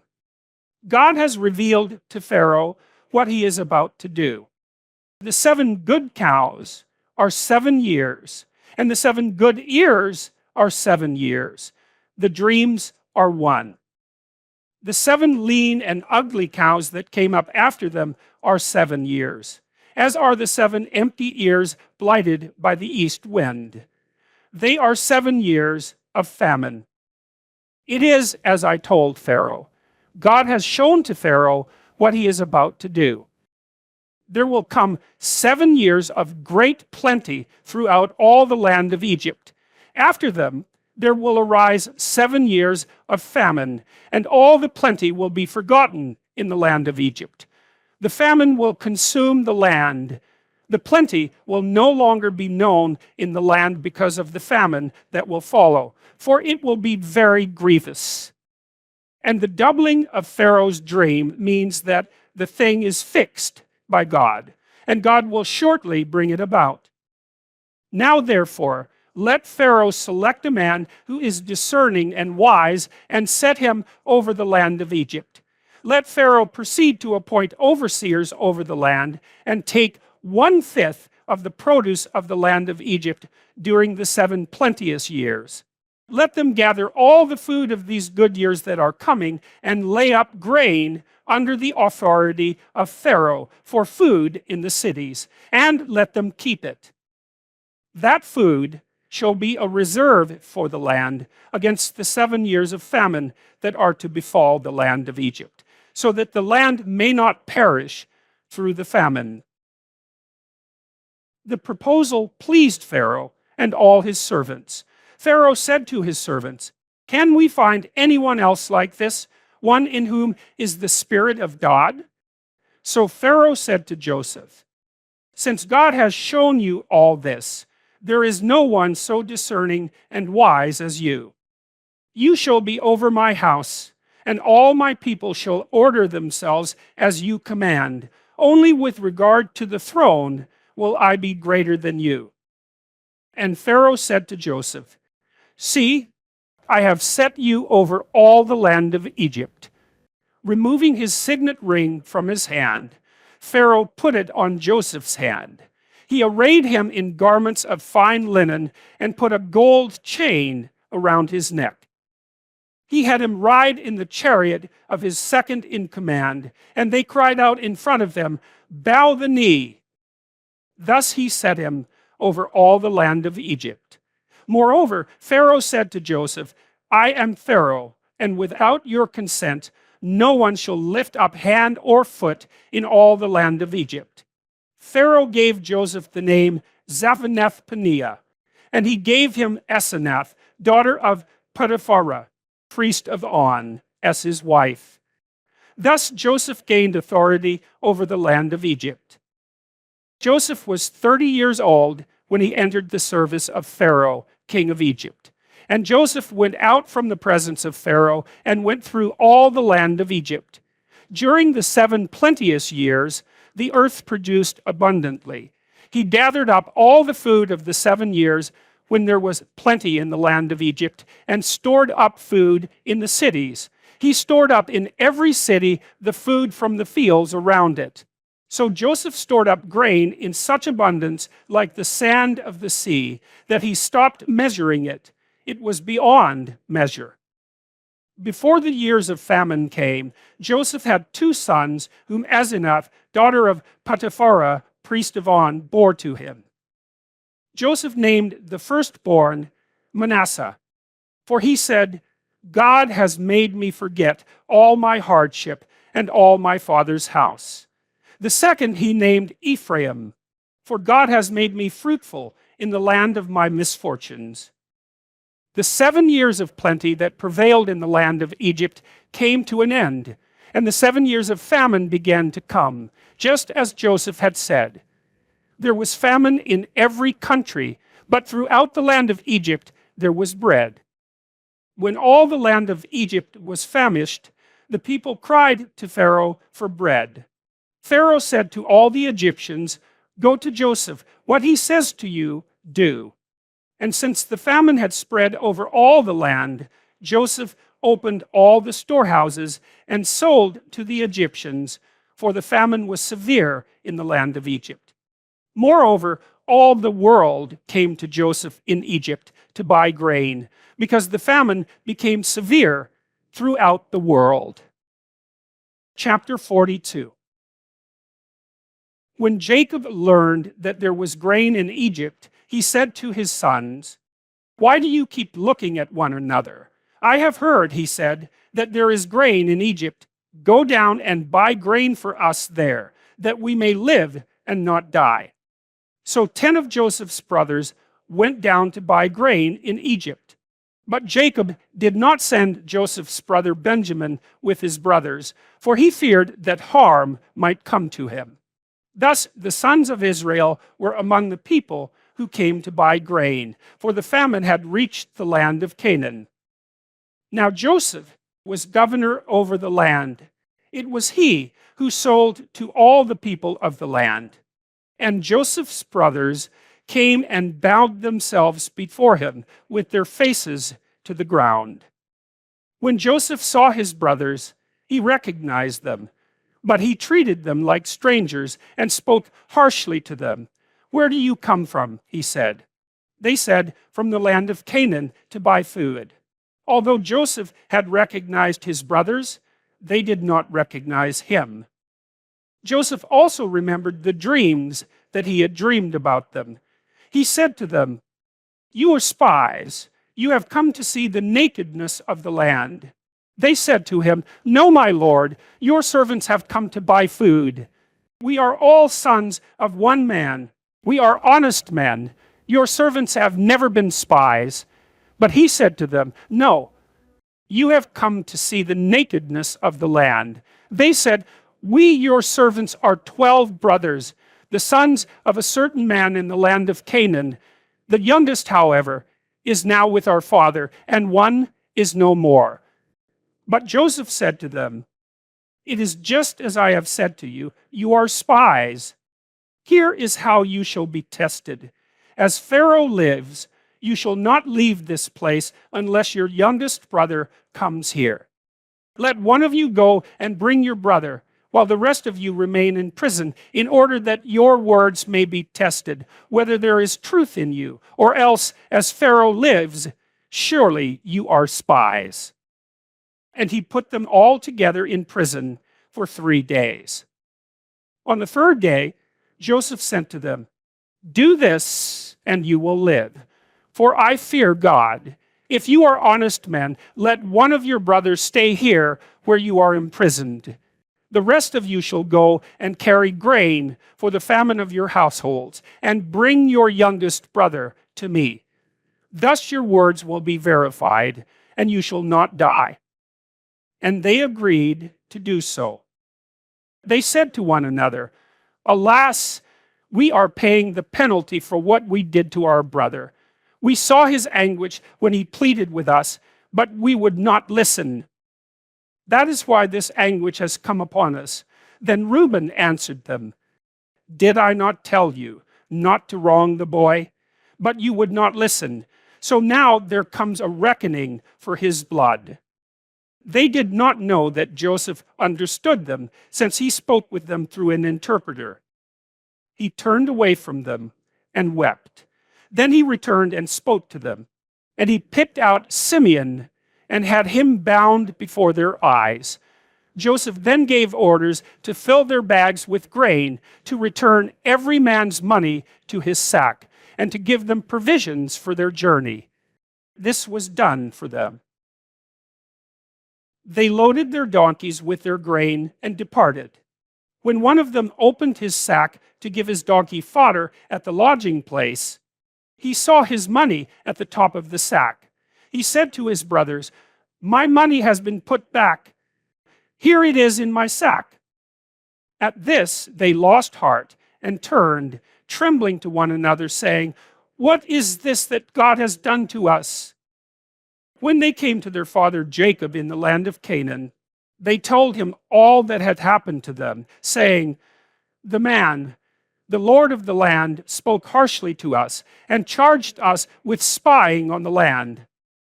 But we said to him, 'We are honest men, we are not spies. We are 12 brothers, sons of our father. One is no more, and the youngest is now with our father in the land of Canaan.' Then the man, the Lord of the land, said to us, 'By this I shall know that you are honest men. Leave one of your brothers with me, take grain for the famine of your households, and go your way. Bring your youngest brother to me, and I shall know that you are not spies, but honest men. Then I will release your brother to you, and you may trade in the land.' As they were emptying their sacks, there in each one's sack was his bag of money. When they and their father saw their bundles of money, they were dismayed. And their father Jacob said to them, 'I am the one you have bereaved of children. Joseph is no more, and Simeon is no more. And now you would take Benjamin? All this has happened to me.' Then Reuben said to his father, 'You may kill my 2 sons if I do not bring him back to you. Put him in my hands, and I will bring him back to you.' But he said, 'My son shall not go down with you, for his brother is dead, and he alone is left. If harm should come to him on the journey that you are to make, you would bring down my gray hairs with sorrow to Sheol.'" Chapter 43. Now the famine was severe in the land. And when they had eaten up the grain that they had brought from Egypt, their father said to them, "Go again, buy us a little more food." But Judah said to him, "The man solemnly warned us, saying, 'You shall not see my face unless your brother is with you. If you will send our brother with us, we will go down and buy you food. But if you will not send him, we will not go down. For the man said to us, you shall not see my face unless your brother is with you.' Israel said, 'Why did you treat me so badly as to tell the man that you had another brother?' They replied, 'The man questioned us carefully about ourselves and our kindred, saying, "Is your father still alive? Have you another brother?" What we told him was in answer to these questions. Could we in any way know that he would say, "Bring your brother down"?" Then Judah said to his father Israel, "Send the boy with me, and let us be on our way, so that we may live and not die, you and we, and also our little ones. I myself will be surety for him. You can hold me accountable for him. If I do not bring him back to you and set him before you, then let me bear the blame forever." If we had not delayed, we would now have returned twice. Then their father Israel said to them, "If it must be so, then do this. Take some of the choice fruits of the land in your bags and carry them down as a present to the man. A little balm and a little honey, gum, resin, pistachio nuts, and almonds. Take double the money with you. Carry back with you the money that was returned in the top of your sacks. Perhaps it was an oversight. Take your brother also, and be on your way again to the man. May God Almighty grant you mercy before the man, so that he may send back your other brother and Benjamin. As for me, if I am bereaved of my children, I am bereaved." So the men took the present, and they took double the money with them, as well as Benjamin. Then they went on their way down to Egypt, and stood before Joseph. When Joseph saw Benjamin with them, he said to the steward of his house, "Bring the men into the house, and slaughter an animal, and make ready, for the men are to dine with me at noon." The man did as Joseph said, and brought the men to Joseph's house. Now the men were afraid, because they were brought to Joseph's house, and they said, "It is because of the money replaced in our sacks the first time that we have been brought in, so that he may have an opportunity to fall upon us, to make slaves of us, and take our donkeys." So they went up to the steward of Joseph's house, and spoke with him at the entrance to the house. They said, "O my lord, we came down the first time to buy food, and when we came to the lodging place, we opened our sacks, and there was each one's money in the top of his sack, our money in full weight. So we have brought it back with us. Moreover, we have brought down with us additional money to buy food. We do not know who put our money in our sacks." He replied, "Rest assured, do not be afraid. Your God and the God of your father must have put treasure in your sacks for you. I received your money." Then he brought Simeon out to them. When the steward had brought the men into Joseph's house, and given them water, and they had washed their feet, and when he had given their donkeys fodder, they made the present ready for Joseph's coming at noon, for they had heard that they would dine there. When Joseph came home, they brought him the present that they had carried into the house, and bowed to the ground before him. He inquired about their welfare, and said, "Is your father well, the old man of whom you spoke? Is he still alive?" They said, "Your servant our father is well. He is still alive." And they bowed their heads, and did obeisance. Then he looked up, and saw his brother Benjamin, his mother's son, and said, "Is this your youngest brother, of whom you spoke to me? God be gracious to you, my son." With that, Joseph hurried out, because he was overcome with affection for his brother, and he was about to weep. So he went into a private room, and wept there. Then he washed his face, and came out, and controlling himself, he said, "Serve the meal."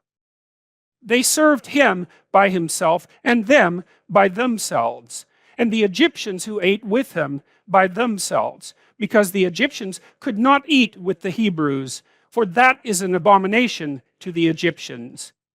When they were seated before him, the firstborn according to his birthright, and the youngest according to his youth, the men looked at one another in amazement. Portions were taken to them from Joseph's table, but Benjamin's portion was 5 times as much as any of theirs. So they drank and were merry with him. Chapter 44. Then he commanded the steward of his house, "Fill the men's sacks with food, as much as they can carry, and put each man's money in the top of his sack. Put my cup, the silver cup, in the top of the sack of the youngest, with his money for the grain." And he did as Joseph told him. As soon as the morning was light, the men were sent away with their donkeys. When they had gone only a short distance from the city, Joseph said to his steward, "Go, follow after the men, and when you overtake them, say to them, 'Why have you returned evil for good? Why have you stolen my silver cup? Is it not from this that my Lord drinks? Does he not indeed use it for divination? You have done wrong in doing this.'" When he overtook them, he repeated these words to them. They said to him, "Why does my Lord speak such words as these? Far be it from your servants that they should do such a thing. Look, The money that we found at the top of our sacks we brought back to you from the land of Canaan. Why then would we steal silver or gold from your Lord's house? Should it be found with any one of your servants, let him die. Moreover, the rest of us will become my Lord's slaves." He said, "Even so, in accordance with your words, let it be. He with whom it is found shall become my slave, but the rest of you shall go free." Then each one quickly lowered his sack to the ground, and each opened his sack. He searched, beginning with the eldest and ending with the youngest, and the cup was found in Benjamin's sack. At this they tore their clothes. Then each one loaded his donkey, and they returned to the city. Judah and his brothers came to Joseph's house while he was still there, and they fell to the ground before him. Joseph said to them, "What deed is this that you have done? Do you not know that one such as I can practice divination?" And Judah said, "What can we say to my lord? What can we speak? How can we clear ourselves? God has found out the guilt of your servants. Here we are then, my lord's slaves, both we and also the one in whose possession the cup has been found." But he said, "Far be it from me that I should do so. Only the one in whose possession the cup was found shall be my slave. But as for you, go up in peace to your father."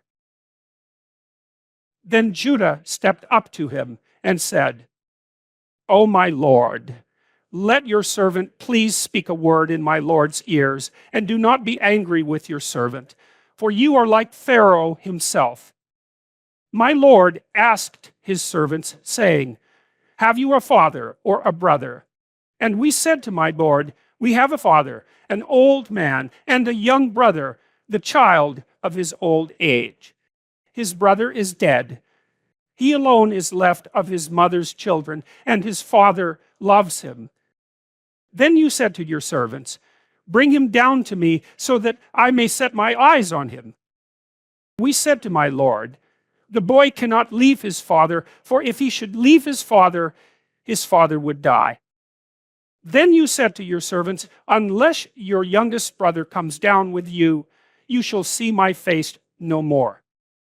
When we went back to your servant my father, we told him the words of my lord.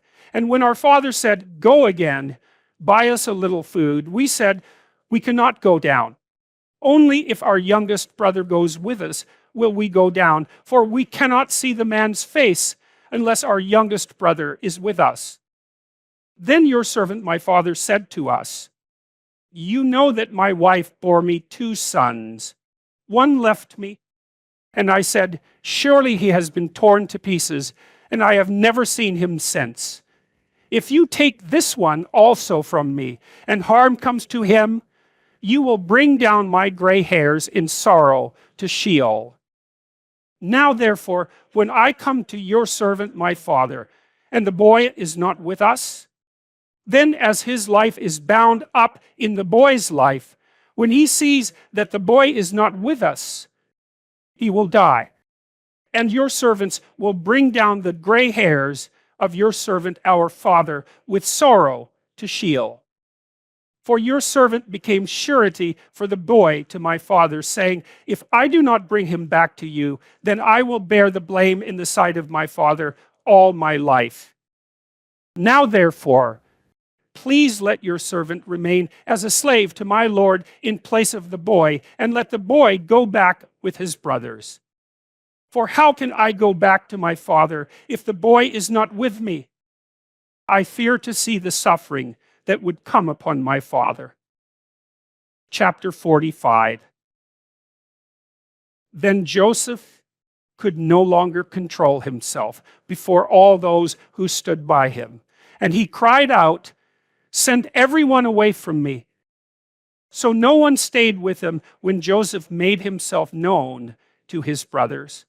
And he wept so loudly that the Egyptians heard it, and the household of Pharaoh heard it. Joseph said to his brothers, "I am Joseph. Is my father still alive?" But his brothers could not answer him, so dismayed were they at his presence. Then Joseph said to his brothers, "Come closer to me." And they came closer. He said, "I am your brother Joseph, whom you sold into Egypt. And now do not be distressed or angry with yourselves, because you sold me here, for God sent me before you to preserve life. For the famine has been in the land these 2 years, and there are 5 more years in which there will be neither plowing nor harvest. God sent me before you to preserve for you a remnant on earth, and to keep alive for you many survivors. So it was not you who sent me here, but God. He has made me a father to Pharaoh, and lord of all his house, and ruler over all the land of Egypt.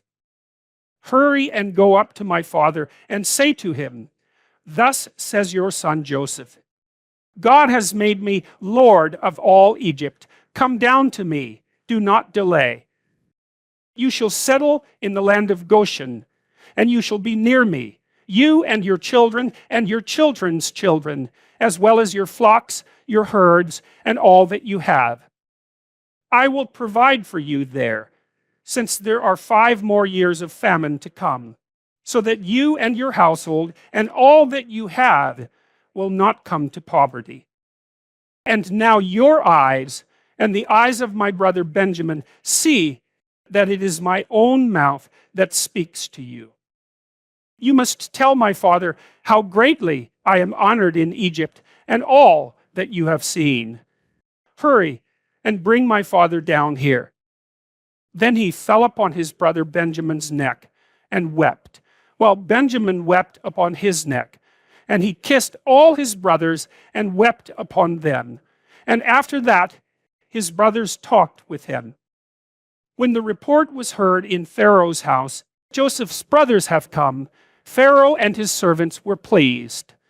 Pharaoh said to Joseph, "Say to your brothers, do this, load your animals and go back to the land of Canaan. Take your father and your households and come to me, so that I may give you the best of the land of Egypt, and you may enjoy the fat of the land." You are further charged to say, "Do this, take wagons from the land of Egypt for your little ones and for your wives, and bring your father and come. Give no thought to your possessions, for the best of all the land of Egypt is yours." The sons of Israel did so. Joseph gave them wagons according to the instruction of Pharaoh, and he gave them provisions for the journey. To each one of them he gave a set of garments, but to Benjamin he gave 300 pieces of silver and 5 sets of garments. To his father he sent the following: 10 donkeys loaded with the good things of Egypt, and 10 female donkeys loaded with grain, bread, and provision for his father on the journey. Then he sent his brothers on their way, and as they were leaving, he said to them, "Do not quarrel along the way." So they went up out of Egypt and came to their father Jacob in the land of Canaan. And they told him, "Joseph is still alive. He is even ruler over all the land of Egypt." He was stunned. He could not believe them. But when they told him all the words of Joseph that he had said to them, and when he saw the wagons that Joseph had sent to carry him, the spirit of their father Jacob revived. Israel said, "Enough! My son Joseph is still alive. I must go and see him before I die." Chapter 46. When Israel set out on his journey with all that he had and came to Beersheba, he offered sacrifices to the God of his father Isaac. God spoke to Israel in visions of the night and said, "Jacob, Jacob." And he said, "Here I am." Then he said, "I am God, the God of your father. Do not be afraid to go down to Egypt, for I will make of you a great nation there." I myself will go down with you to Egypt, and I will also bring you up again, and Joseph's own hand shall close your eyes." Then Jacob set out from Beersheba, and the sons of Israel carried their father Jacob, their little ones and their wives in the wagons that Pharaoh had sent to carry him. They also took their livestock and the goods that they had acquired in the land of Canaan. And they came into Egypt, Jacob and all his offspring with him, his sons and his sons' sons with him, his daughters and his sons' daughters, all his offspring he brought with him into Egypt. Now these are the names of the Israelites, Jacob and his offspring who came to Egypt. Reuben, Jacob's firstborn, and the children of Reuben, Hanok, Palu, Hezron, and Carmi. The children of Simeon, Jemuel, Jamin, Ohad, Jachin, Zohar, and Shaul, the son of a Canaanite woman. The children of Levi, Gershon, Kohath, and Merari. The children of Judah, Onan, Shelah, Perez, and Zerah. But and Onan died in the land of Canaan, and the children of Perez were Hezron and Hamul. The children of Issachar, Tola, Puvah, Jashub, and Shimron. The children of Zebulun, Sirid, Elon, and Jalio. These are the sons of Leah, whom she bore to Jacob in Padanaram, together with his daughter Dinah. In all, his sons and his daughters numbered 33.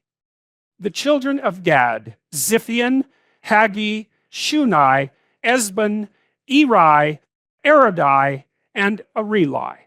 The children of Asher, Imnah, Ishva, Ishvai, Bariah, and their sister Sirah. The children of Bariah, Heber and Malchiel. These are the children of Zilpah, whom Laban gave to his daughter Leah. And these she bore to Jacob 16 persons.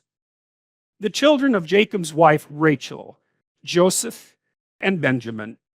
To Joseph in the land of Egypt were born Manasseh and Ephraim, whom Asenath, daughter of Potiphera, priest of On, bore to him. The children of Benjamin, Bela, Becher, Ashbel, Gera, Naaman, Ehi, Rosh, Muppim, Huppim, and Ard. These are the children of Rachel who were born to Jacob, 14 persons in all. The children of Dan, Hashem. The children of Naphtali, Jaziel, Giuni, Jezer, and Shalem. These are the children of Bilhah, whom Laban gave to his daughter Rachel, and these she bore to Jacob, 7 persons in all. All the persons belonging to Jacob who came into Egypt, who were his own offspring, not including the wives of his sons, were 66 persons in all. The children of Joseph who were born to him in Egypt were 2. All the persons of the house of Jacob who came into Egypt were 70. Israel sent Judah ahead to Joseph to lead the way before him into Goshen. When they came to the land of Goshen, Joseph made ready his chariot and went up to meet his father Israel in Goshen. He presented himself to them, fell on his neck, and wept on his neck a good while. Israel said to Joseph, "I can die now, having seen for myself that you are still alive." Joseph said to his brothers and to his father's household, "I will go up and tell Pharaoh and will say to him, 'My brothers and my father's household, who were in the land of Canaan, have come to me. The men are shepherds, for they have been keepers of livestock, and they have brought their flocks and their herds and all that they have. When Pharaoh calls you and says, "What is your occupation?" you shall say, "Your servants have been keepers of livestock from our youth even until now, both we and our ancestors, in order that you may settle in the land of Goshen, because all shepherds are abhorrent to the Egyptians. Chapter 47. So Joseph went and told Pharaoh, my father and my brothers, with their flocks and herds, and all that they possess, have come from the land of Canaan. They are now in the land of Goshen. From among his brothers he took 5 men and presented them to Pharaoh. Pharaoh said to his brothers, what is your occupation? And they said to Pharaoh, your servants are shepherds, as our ancestors were. They said to Pharaoh, we have come to reside as aliens in the land, for there is no pasture for your servants' flocks, because the famine is severe in the land of Canaan. Now we ask you, let your servants settle in the land of Goshen. Then Pharaoh said to Joseph, your father and your brothers have come to you. The land of Egypt is before you. Settle your father and your brothers in the best part of the land. Let them live in the land of Goshen. And if you know that there are capable men among them, put them in charge of my livestock. Then Joseph brought in his father Jacob and presented him before Pharaoh. And Jacob blessed Pharaoh. Pharaoh said to Jacob, how many are the years of your life? Jacob said to Pharaoh, the years of my earthly sojourn are 130. Few and hard have been the years of my life. They do not compare with the years of the life of my ancestors during their long sojourn. Then Jacob blessed Pharaoh and went out from the presence of Pharaoh. Joseph settled his father and his brothers and granted them a holding in the land of Egypt, in the best part of the land, in the land of Ramesses, as Pharaoh had instructed. And Joseph provided his father, his brothers, and all his father's household with food, according to the number of their dependents. Now there was no food in all the land, for the famine was very severe. The land of Egypt and the land of Canaan languished because of the famine. Joseph collected all the money to be found in the land of Egypt and in the land of Canaan in exchange for the grain that they bought. And Joseph brought the money into Pharaoh's house. When the money from the land of Egypt and from the land of Canaan was spent, all the Egyptians came to Joseph and said, give us food. Why should we die before your eyes? For our money is gone. And Joseph answered, give me your livestock, and I will give you food in exchange for your livestock, if your money is gone. So they brought their livestock to Joseph, and Joseph gave them food in exchange for the horses, the flocks, the herds, and the donkeys. That year, he supplied them with food in exchange for all their livestock. When that year was ended, they came to him the following year and said to him, we cannot hide from my lord that our money is all spent, and the herds of cattle are my lord's. There is nothing left in the sight of my lord but our bodies and our lands. Shall we die before your eyes, both we and our land? Buy us and our land in exchange for food. We with our land will become slaves to Pharaoh. Just give us seed so that we may live and not die, and that the land may not become desolate. So Joseph bought all the land of Egypt for Pharaoh. All the Egyptians sold their fields because the famine was severe upon them, and the land became Pharaoh's. As for the people, he made slaves of them from one end of Egypt to the other. Only the land of the priests he did not buy, for the priests had a fixed allowance from Pharaoh and lived on the allowance that Pharaoh gave them. Therefore, they did not sell their land. Then Joseph said to the people, now that I have this day bought you and your land for Pharaoh, here is seed for you. Sow the land, and at the harvest you shall give 1/5 to Pharaoh, and 4/5 shall be your own as seed for the field, and as food for yourselves and your households, and as food for your little ones. They said, you have saved our lives. May it please my lord, we will be slaves to Pharaoh. So Joseph made it a statute concerning the land of Egypt, and it stands to this day, that Pharaoh should have the fifth. The land of the priests alone did not become Pharaoh's.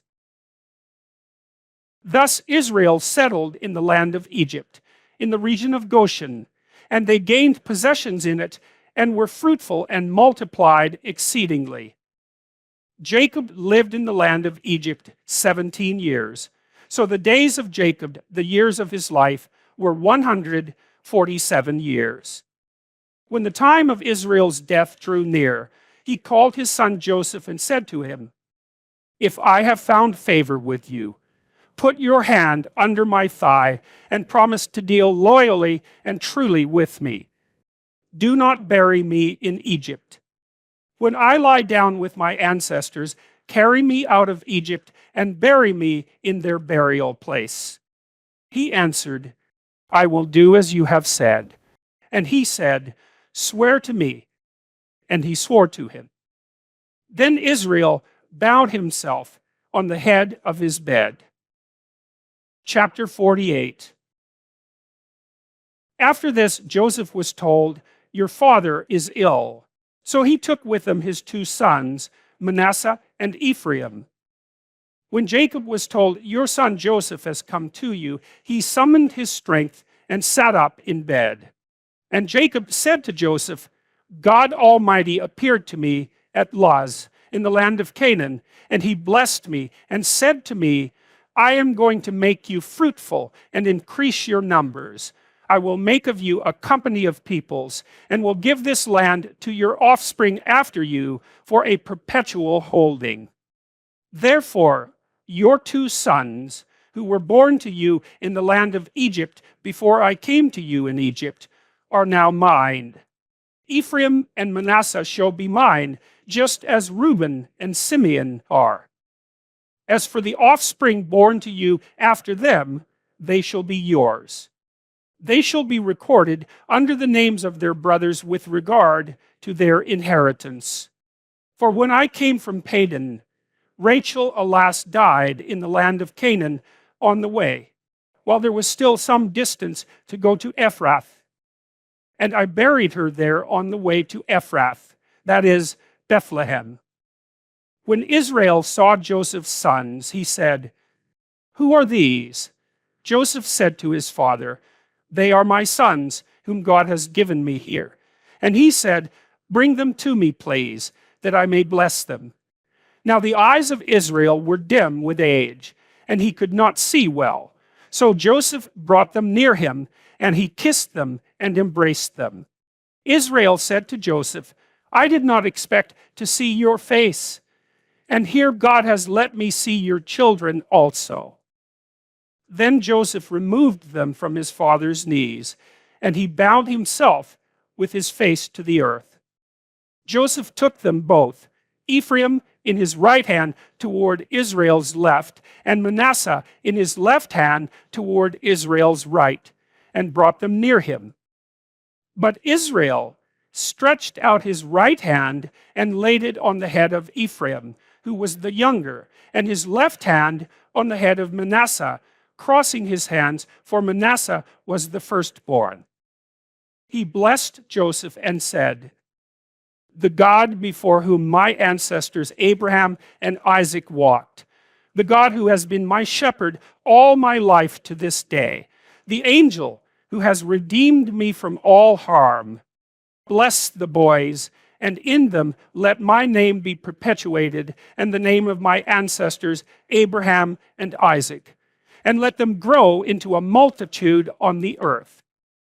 When Joseph saw that his father laid his right hand on the head of Ephraim, it displeased him. So he took his father's hand to remove it from Ephraim's head to Manasseh's head.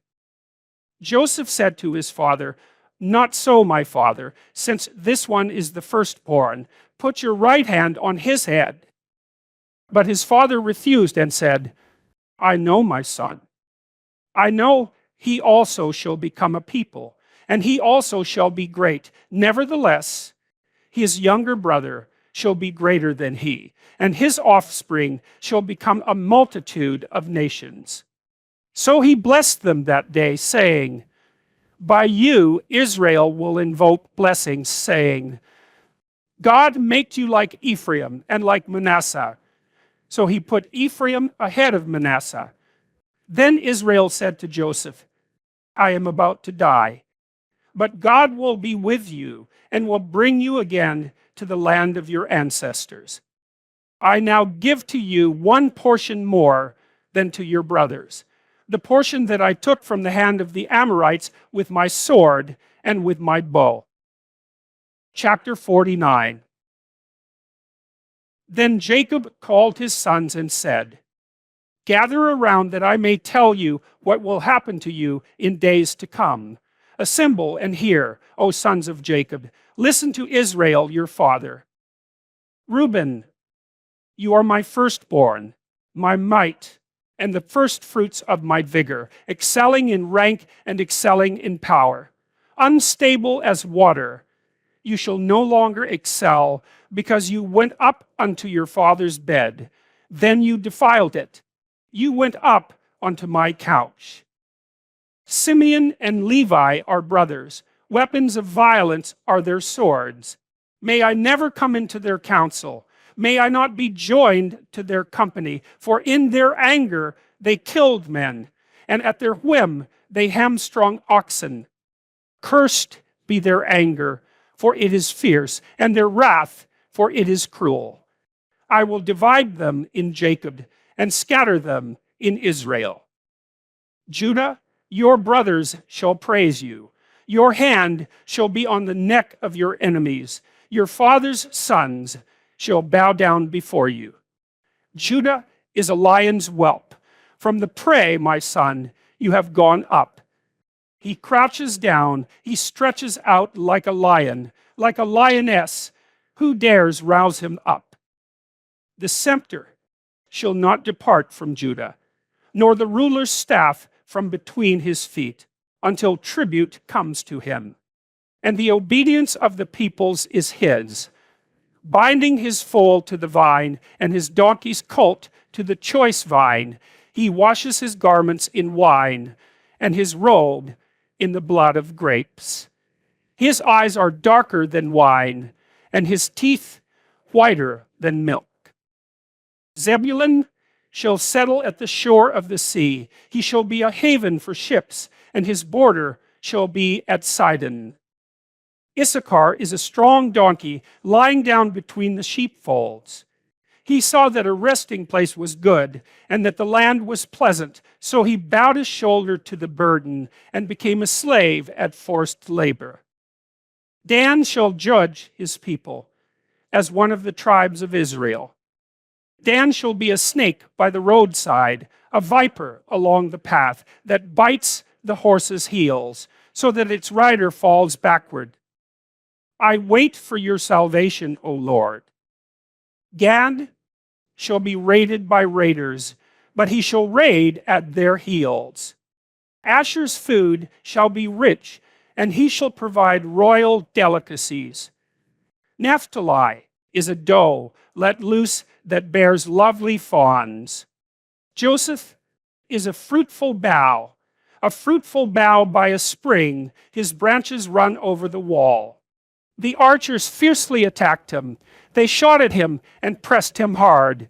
Yet his bow remained taut, and his arms were made agile by the hands of the mighty one of Jacob, by the name of the shepherd, the rock of Israel, by the God of your father who will help you, by the Almighty who will bless you with blessings of heaven above, blessings of the deep that lies beneath, blessings of the breasts and of the womb. The blessings of your father are stronger than the blessings of the eternal mountains, the bounties of the everlasting hills.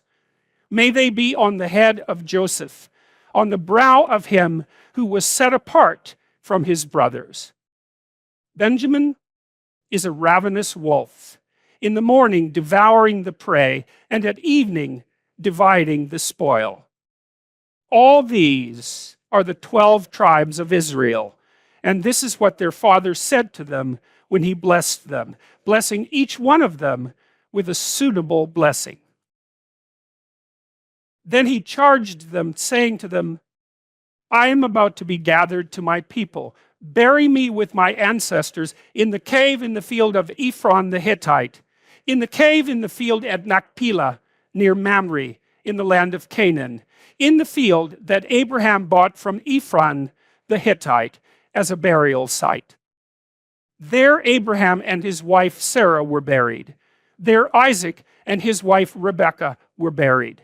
And there I buried Leah. The field and the cave that is in it were purchased from the Hittites. When Jacob ended his charge to his sons, he drew up his feet into the bed, breathed his last, and was gathered to his people. Chapter 50. Then Joseph threw himself on his father's face and wept over him and kissed him. Joseph commanded the physicians in his service to embalm his father. So the physicians embalmed Israel. They spent 40 days doing this, for that is the time required for embalming. And the Egyptians wept for him 70 days. When the days of weeping for him were past, Joseph addressed the household of Pharaoh. If now I have found favor with you, please speak to Pharaoh as follows. My father made me swear an oath. He said, I am about to die. In the tomb that I hewed out for myself in the land of Canaan, there you shall bury me. Now therefore, let me go up so that I may bury my father. Then I will return. Pharaoh answered, Go up and bury your father, as he made you swear to do. So Joseph went up to bury his father. With him went up all the servants of Pharaoh, the elders of his household, and all the elders of the land of Egypt, as well as all the household of Joseph, his brothers, and his father's household. Only their children, their flocks, and their herds were left in the land of Goshen. Both chariots and charioteers went up with them. It was a very great company. When they came to the threshing floor of Atad, which is beyond the Jordan, they held there a very great and sorrowful lamentation. And he observed a time of mourning for his father, 7 days. When the Canaanite inhabitants of the land saw them mourning on the threshing floor of Atad, they said, This is a grievous mourning on the part of the Egyptians. Therefore the place was named Abel Mizraim. It is beyond the Jordan. Thus his sons did for him as he had instructed them. They carried him to the land of Canaan and buried him in the cave of the field at Machpelah, the field near Mamre, which Abraham bought as a burial site from Ephron the Hittite. After he had buried his father, Joseph returned to Egypt with his brothers and all who had gone up with him to bury his father. Realizing that their father was dead, Joseph's brothers said, What if Joseph still bears a grudge against us and pays us back in full for all the wrong that we did to him? So they approached Joseph, saying, Your father gave this instruction before he died. Say to Joseph, I beg you, forgive the crime of your brothers and the wrong they did in harming you. Now therefore, please forgive the crime of the servants of the God of your father. Joseph wept when they spoke to him. Then his brothers also wept, fell down before him, and said, We are here as your slaves. But Joseph said to them, Do not be afraid. Am I in the place of God?